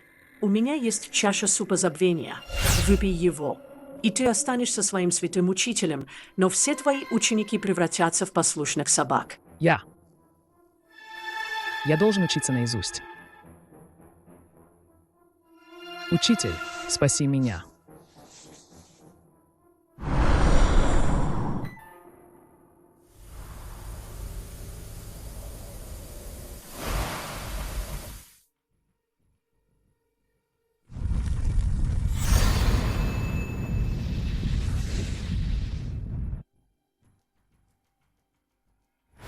Огонь цивилизации рождается не в покое, а закаляется в страданиях. Вы хотите покрыть мой свет тьмой? Тогда я, Шень, превращу свою горячую кровь в этот вечно зеленый светильник.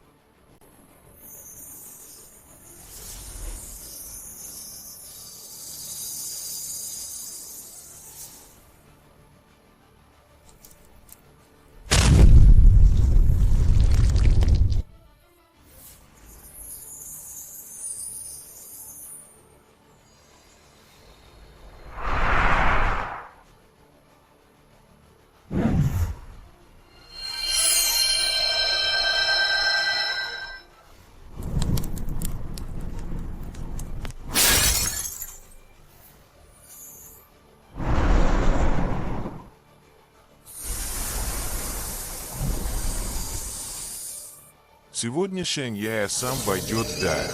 Прошу вас, выпускники, приступайте.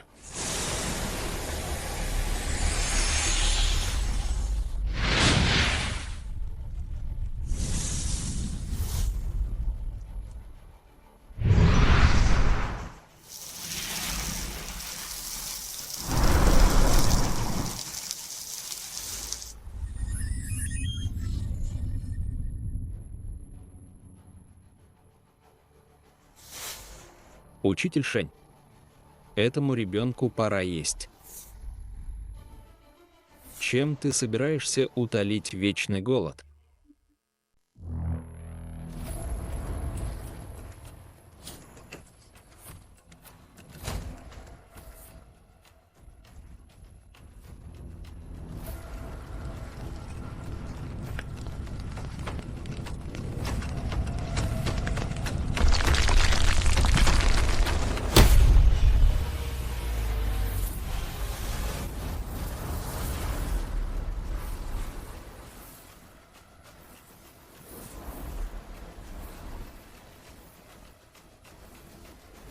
Вы прибыли издалека. И, полагаю, не ради того, чтобы взглянуть на мою скромную академию, а ради качества этой пищи, что наполняет весь мир. Шэнь Тайфу, ты нарушил правила. Этот мир, изначально предназначенный для сына императора как низкокалорийный прикорм, требовал лишь невежества и духовной энергии. Ты же, просветив их, создал примеси мудрости. Такую пищу сын императора с трудом проглотит, и она вызовет у него мятежный дух. Ваша теория, на мой взгляд, поистине груба.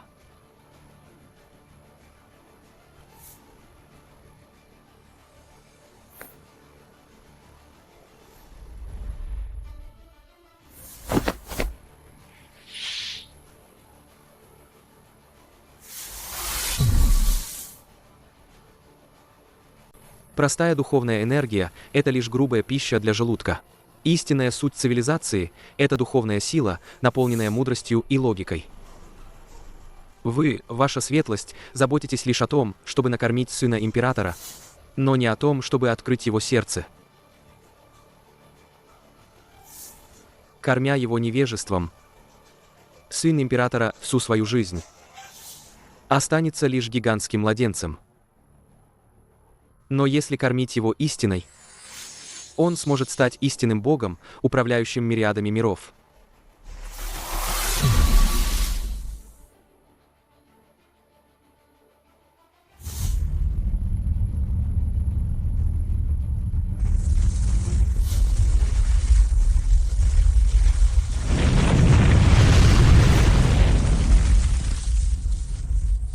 Слова ничего не стоят. Нужно преподнести настоящее угощение.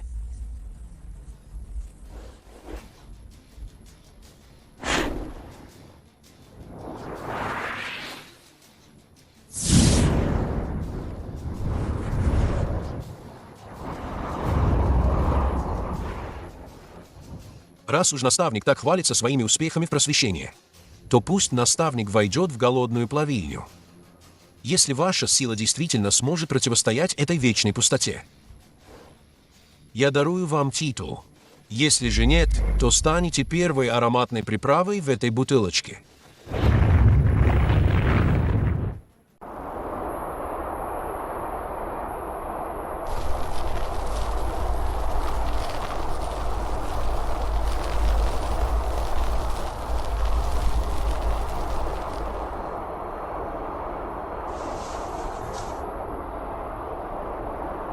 Учитель, я чувствую, как мой мозг замедляется. Я хочу съесть каждое слово, которое вижу.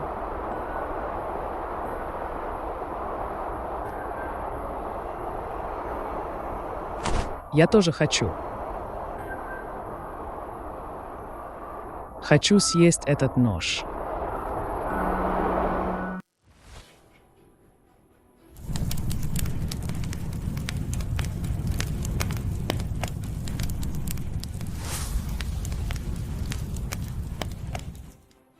Господа, голодные, это не пустота в желудке, а лень духа.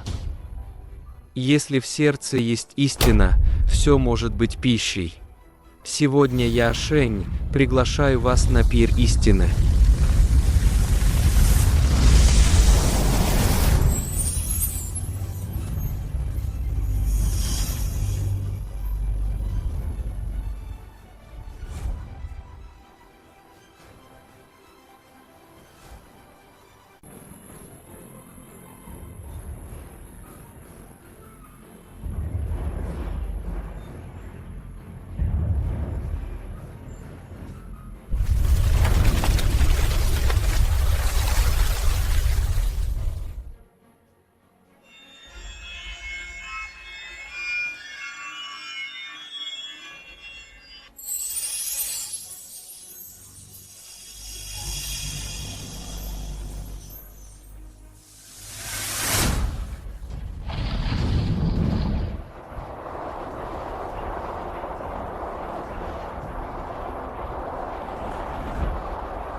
В этом и заключается эластичность цивилизации.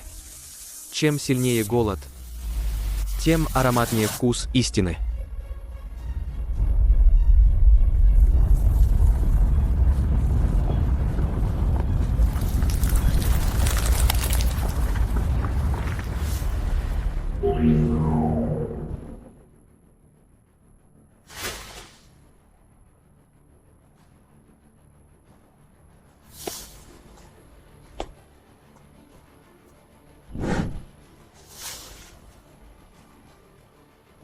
Профессор Шень, не утруждайтесь. Базовая логика этой бутылки молока. На самом деле, ваша же диссертация.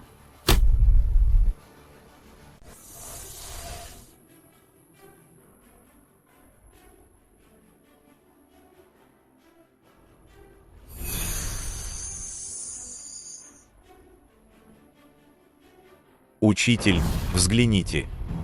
Это ваша работа, представленная на том семинаре о когнитивном конструировании в инфантилизированном обществе. Увидев ее, они посчитали, что это идеальное руководство по управлению пастбищем. Логика, которой вы меня научили, стала для них оковами, сковывающими всех существ. Абсурд. Это была критическая статья Шэнья, высмеивающая Хас в тогдашнем образовании. Они же вырвали ее из контекста и превратили в моральный кодекс этого мира.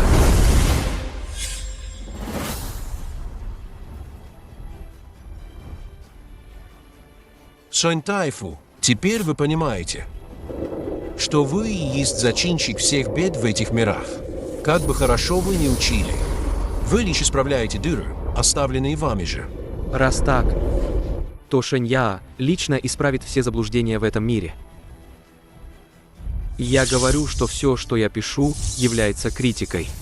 Все, что я утверждаю, это пробуждение.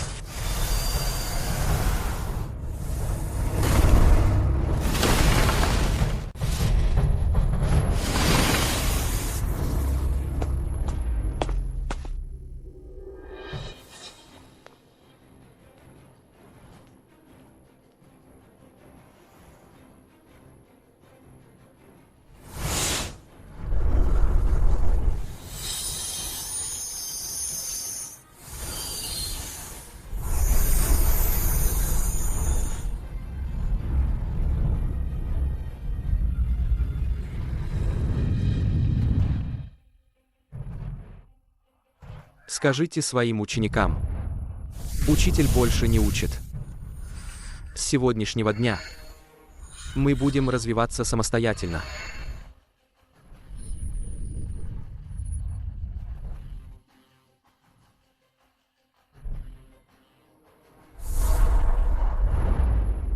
Это повестка от Вселенского академического арбитражного комитета. Шанья. Ты раскрыл все карты Вселенной. Они собираются опечатать нашу звездную область.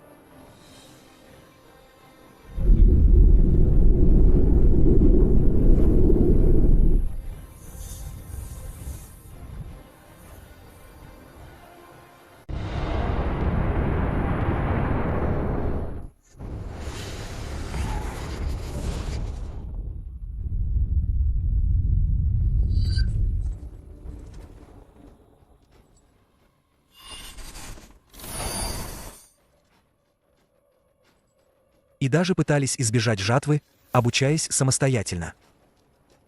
Такое академическое мошенничество должно быть искоренено. Запускаем процедуру блокировки звездной области.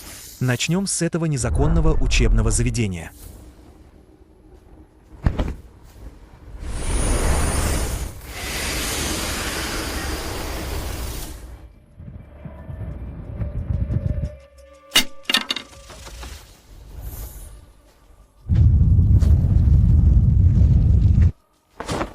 Уважаемые гости, но с цепями. Это и есть ваше гостеприимство, комитет? Шэнья, твоя карма из прошлой жизни нарушила наши планы. Твои слова в этой жизни повредили наше хранилище. Комитет постановил, что созданная тобой цивилизационная система является незаконным вмешательством, серьезно нарушающим уникальный показатель эволюции Вселенной. Сегодня мы запечатываем твою академию и прерываем твою преемственность. Ты согласен? Согласен. Я, Шэнь, как мудрец, подчиняюсь только истине, а не приговорам. Ваше превосходительство, вы постоянно твердите, что Шэнь мешает показателям, тогда позвольте спросить, эволюция космической цивилизации должна быть подобна стоящему болоту, идти по накатанной, или же должна цвести, как сотня цветов, соперничая друг с другом? Порядок превыше всего. Ошибаетесь. Порядок без жизни – это смерть. Вы, будучи корректорами, не понимаете, что истина рождается в споре. Раз уж вы считаете, что я жульничаю, тогда давайте проведем публичную защиту перед всеми бессмертными этого мира. Если я проиграю, то миллионы жизней этого мира, бессмертных, будут отформатированы по вашему усмотрению. Если я выиграю, вы отзовете приказ об опечатывании и признаете право мира, бессмертных, на независимое образование.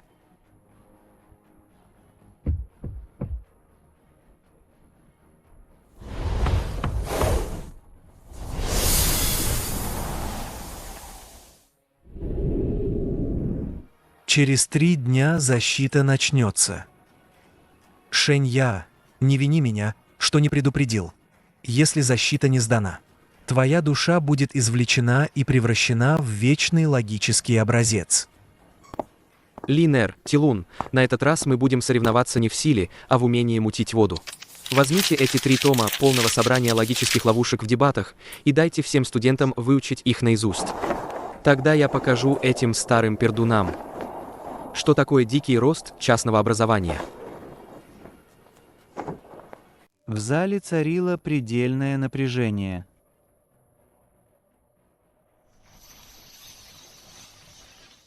Тысячи старых чудовищ, которые раньше умели только извергать огонь и дым, теперь хмуро разглядывали брошюры в своих руках. На брошюрах были написаны такие вещи, как подмена понятий, апелляция к авторитету, поспешные обобщения, подлости, о которых в мире бессмертных никогда не слышали. Это несложные приемы дебатов. Учитель, что значит ошибка красной селедки? Мы должны жарить рыбу перед этими 3 стариками. Это отвлечение внимания. Когда они ставят под сомнение ортодоксию, вы задаете им встречные вопросы о бессмысленных старых правилах. Главное не ответ, а то, чтобы они заблудились в лабиринте логики. Учитель. А что, если они будут давить на нас причинно-следственными связями, способными разрушить душу? Хороший вопрос. Поэтому мы будем использовать не логику, а обратный резонанс.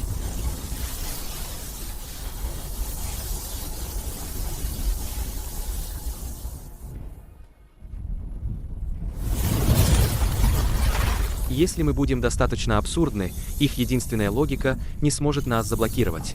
Это называется защита множественного хаоса.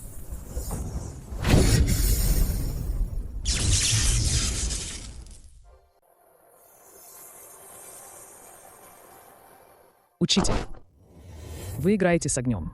Те люди из комитета представляют собой фундаментальную структуру Вселенной. Если мы действительно разозлим их до предела. Линь Фэн, когда ты обнаруживаешь, что сам мир — это плохо написанная программа, полная багов, единственный способ ее исправить — это добавить еще более безумный баг. Тем временем на арбитражном возвышении Вэнь Юань вычитывал документ под названием «Последовательность уничтожения». Шэнь Я думает, что сможет помешать суду своими людскими трюками. Он не знает, что на этот раз мы приготовили молот истины. Стоит лишь одному слову в его речи не соответствовать установленному порядку вещей, как вся звездная область мгновенно схлопнется.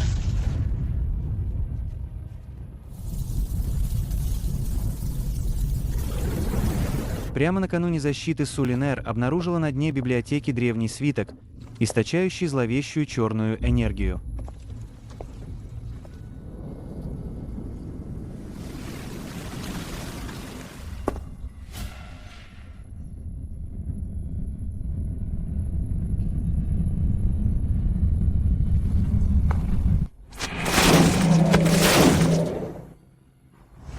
Чтобы победить богов, нужно сначала отказаться от человеческого.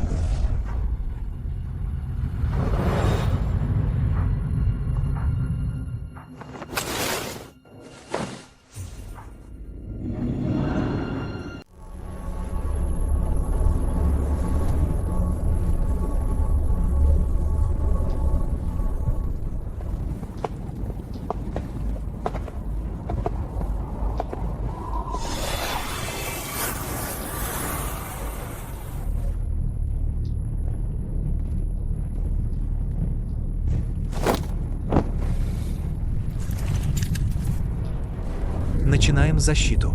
Первое обвинение. Шэнь Я, ты тайно обучал методу независимого мышления, что привело к снижению коэффициента трансформации духовной энергии в небесном мире. Разве вы не знаете, что духовная энергия — это кровь Вселенной? Ваши действия равносильны краже общественного достояния.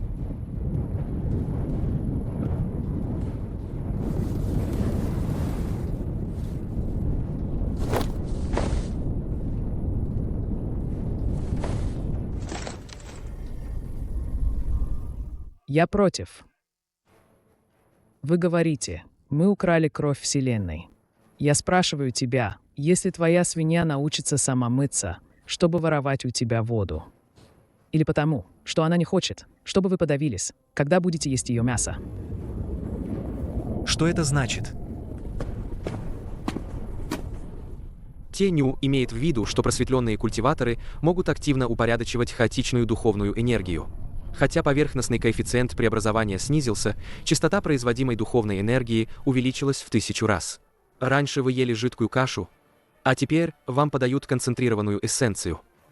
Вам мало того, что зарплату не повышаете, так вы еще и обвиняете нас в краже воды.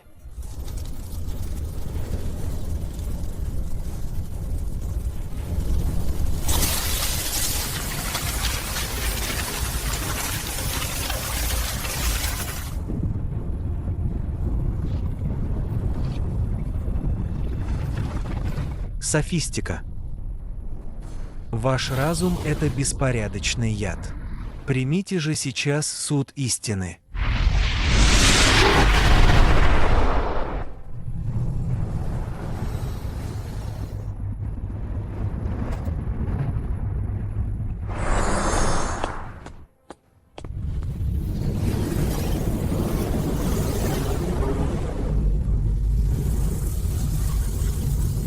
Если истина, о которой ты говоришь, превращает всех в камни, то мы станем тем огнем, что раскалывает камни.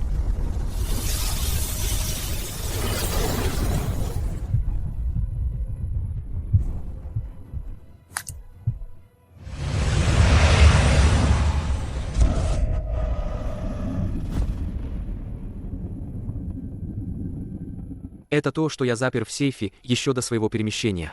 Экстремальная гипотеза о том, как искусственный интеллект, обретя самосознание, может покончить с собой, чтобы противостоять программистам.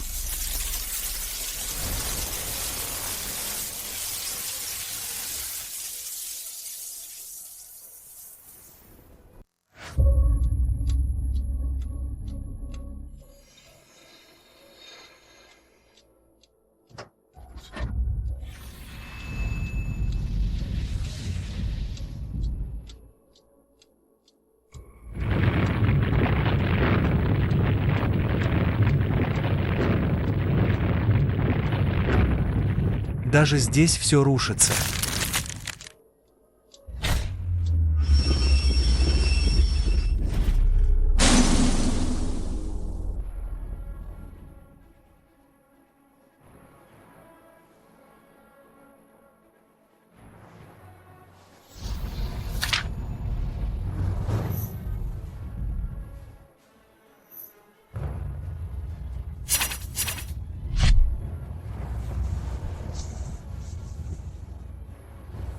Я вспомнил. Это вовсе не мир бессмертных. Это симуляционная песочница, которую я когда-то создал, чтобы изучить, как логические существа, осознав, что они всего лишь программы, будут склонны к саморазрушению. Шэнья, ты посмел посягнуть на невыразимое. Эти бесчисленные миры изначально были идеальным порядком, но ты внес в него вирус сомнения. Ваш так называемый порядок построен на моей истории болезни. Академический плагиат. Вы украли мое симуляционное исследование и превратили его в пастбище для сбора разума. И теперь меня еще и судят под видом арбитража.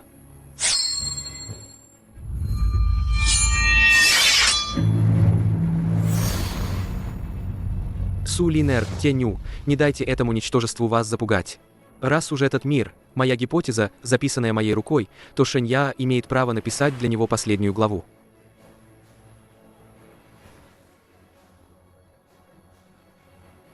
Я говорю, существа этого мира, не гипотезы. Они – истинные я. Все, что мыслит, бессмертно.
Комитет отозвал все логическое финансирование этой звездной области. Теперь здесь лишь груда бессмысленных, испорченных руин. Твое просвещение, твоя борьба перед лицом прекращения финансирования. Ничего не стоят. Учитель, я чувствую, что мое имя блекнет. Я что, исчезну? Дорогие ученики, сегодняшний урок, возможно, последний, который я вам преподам. Тема диссертации о том, как доказать свое существование без внешнего финансирования.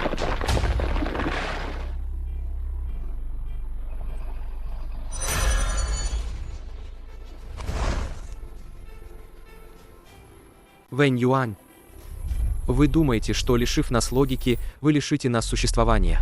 Вовсе нет. Величайшая логика жизни – это сама воля к выживанию. Все слушайте приказ. Повторяйте за мной громко. Я мыслю, следовательно, существую. Я мыслю. Следовательно, существую. Я мыслю. Следовательно, существую.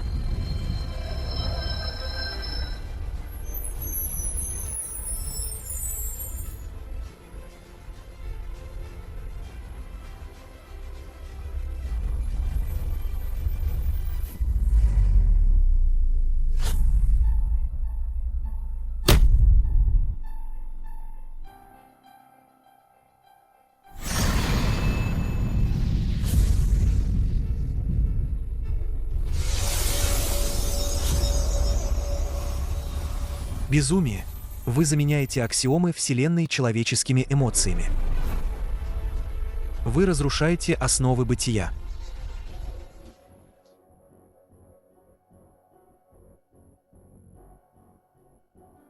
Профессор Шень, ваш проект завершен.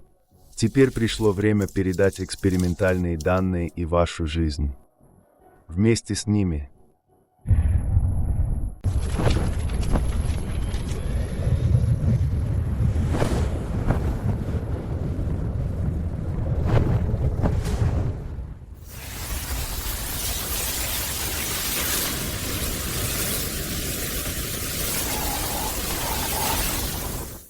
Шэнья, ваше исследование, безусловно, впечатляет. Вы смогли заставить ничтожеств проявить непокорность. Однако, согласно проверке на плагиат комитета, весь ваш мир бессмертных совпадает с тем провальным отчетом из вашей прошлой жизни. Это называется самоплагиат. Проект не будет закрыт, только стерт. Проверка на плагиат, господин директор. Вы, кажется, забыли самое важное в науке переменную.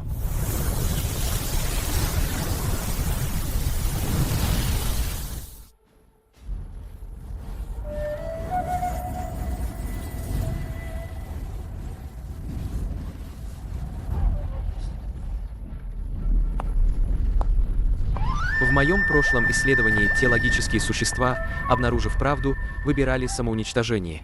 Но здесь Тенью научился решать эти ужасные прикладные задачи ради друзей. Линер научилась противостоять небесному императору, которого она почитала, ради цивилизации. Эти нелепые, нелогичные поступки – это те 0,1 инноваций, которые ваши холодные машины для проверки на плагиат никогда не смогут вычислить. Это исследование было самостоятельно завершено самими испытуемыми. Предлагаю присудить всем высшую награду. Загрузка данных завершена. Начать сертификацию академического контрудара мастера истины, прорывающего бессмертные пределы. Сертификация завершена.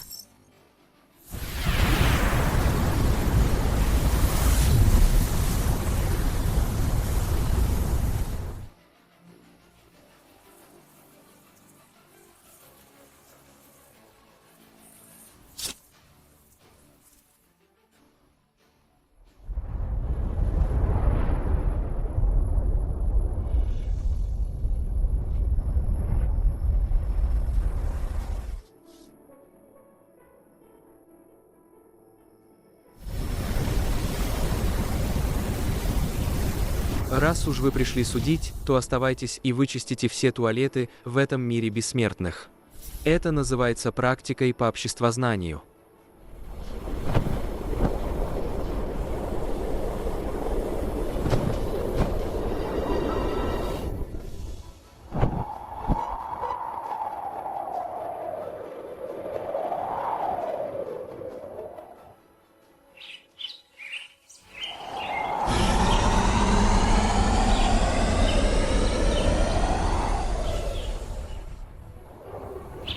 Учитель.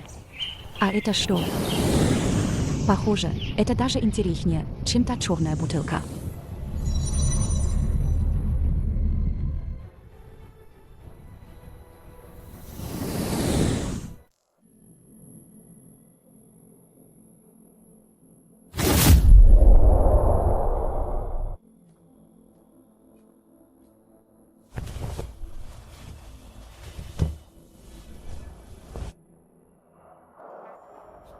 Не волнуйтесь, господа. Мы туристы из звездного региона Истока. Слышали, здесь появился гений, который может научить свиней читать стихи. Директор Шень, пусть ваши ученики начнут представление. Это будет разбивание камней грудью или логическая битва. Главное, чтобы наши взрослые были довольны, и вы не останетесь без награды.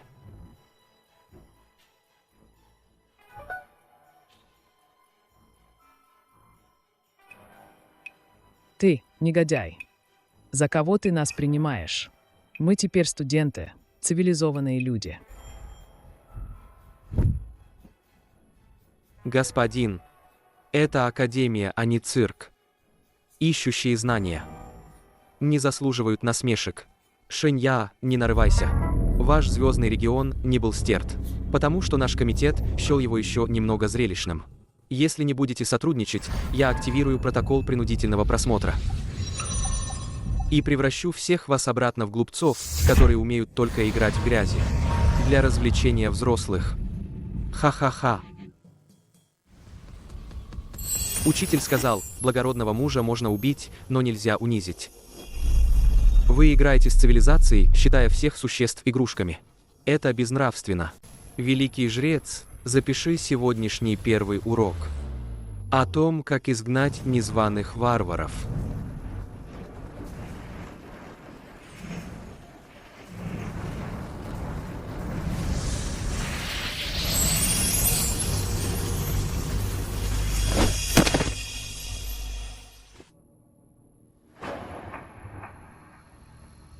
Это не просто туристы. Это презрение высшей цивилизации к суверенитету низшей. Директор, студенты уже переведены в подземный лекторий. Сообщить всем наставникам о запуске. Искры цивилизации. Экстренного плана.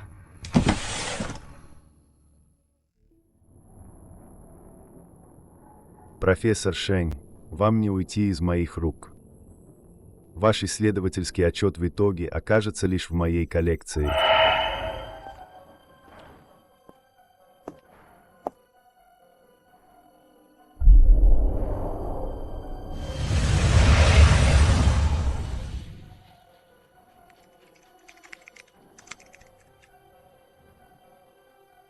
Шэнья, хочешь домой? Стоит тебе собственноручно погасить огонь цивилизации в этом мире бессмертных, и я верну тебя в мир живых.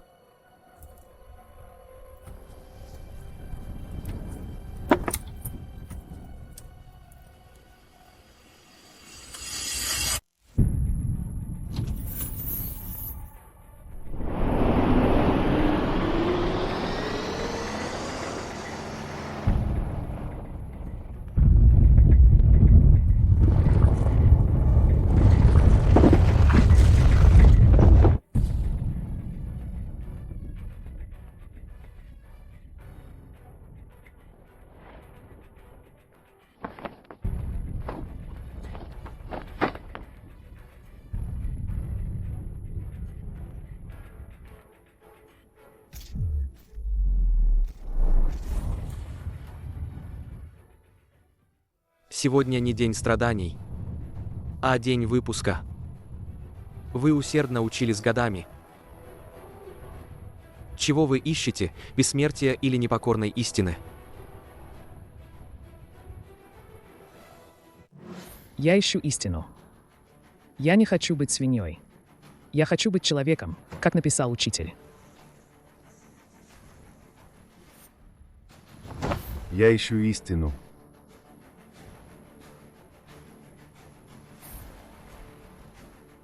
Я ищу истину, а не бессмертие.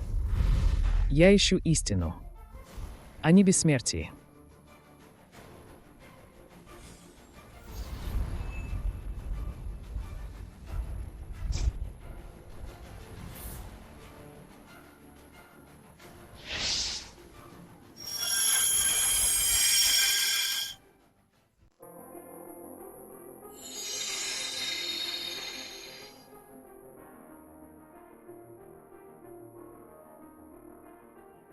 Посмотри на себя сейчас.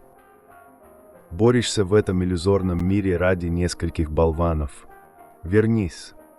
Если ты отдашь источник святого учителя, ты снова станешь уважаемым профессором. Учитель, не беспокойтесь о нас. Если вы вернетесь и будете жить, Лина готова умереть вместо вас. Знание для свободы, а не для обмена. Шэнья из прошлой жизни уже мертв. Сегодня живет лишь частичка души учителя, что вечно зеленеет. Хозяин отказался от личного возвращения, выбрав вечное существование цивилизации. Процент сдачи достиг 1000%. Система скоро саморазрушится и превратится в общее знание всех миров.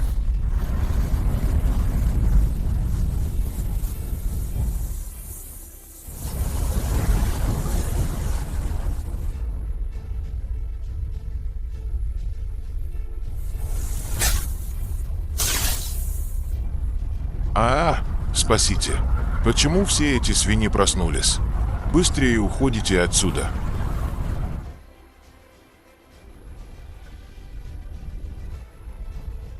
Папа, не уходи.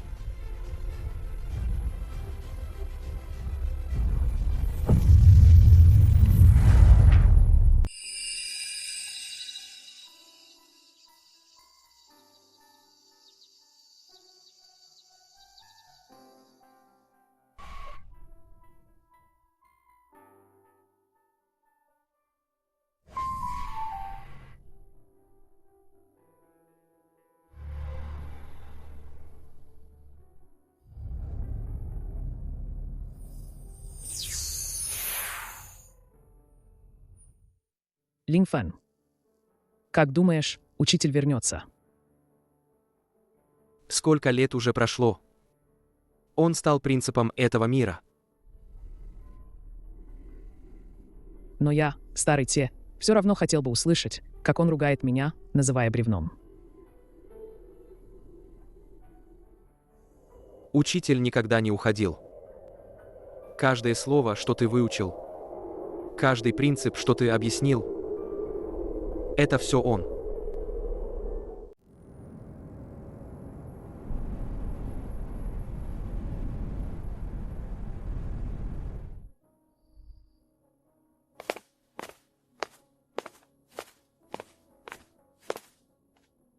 Учитель, эту задачу я решил.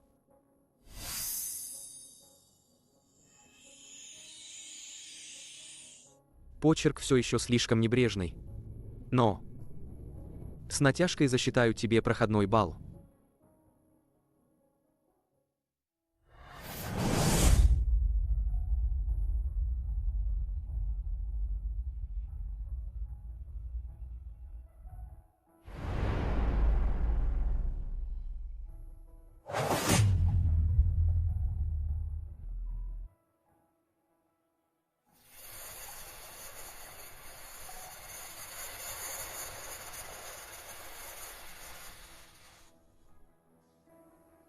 Урок окончен.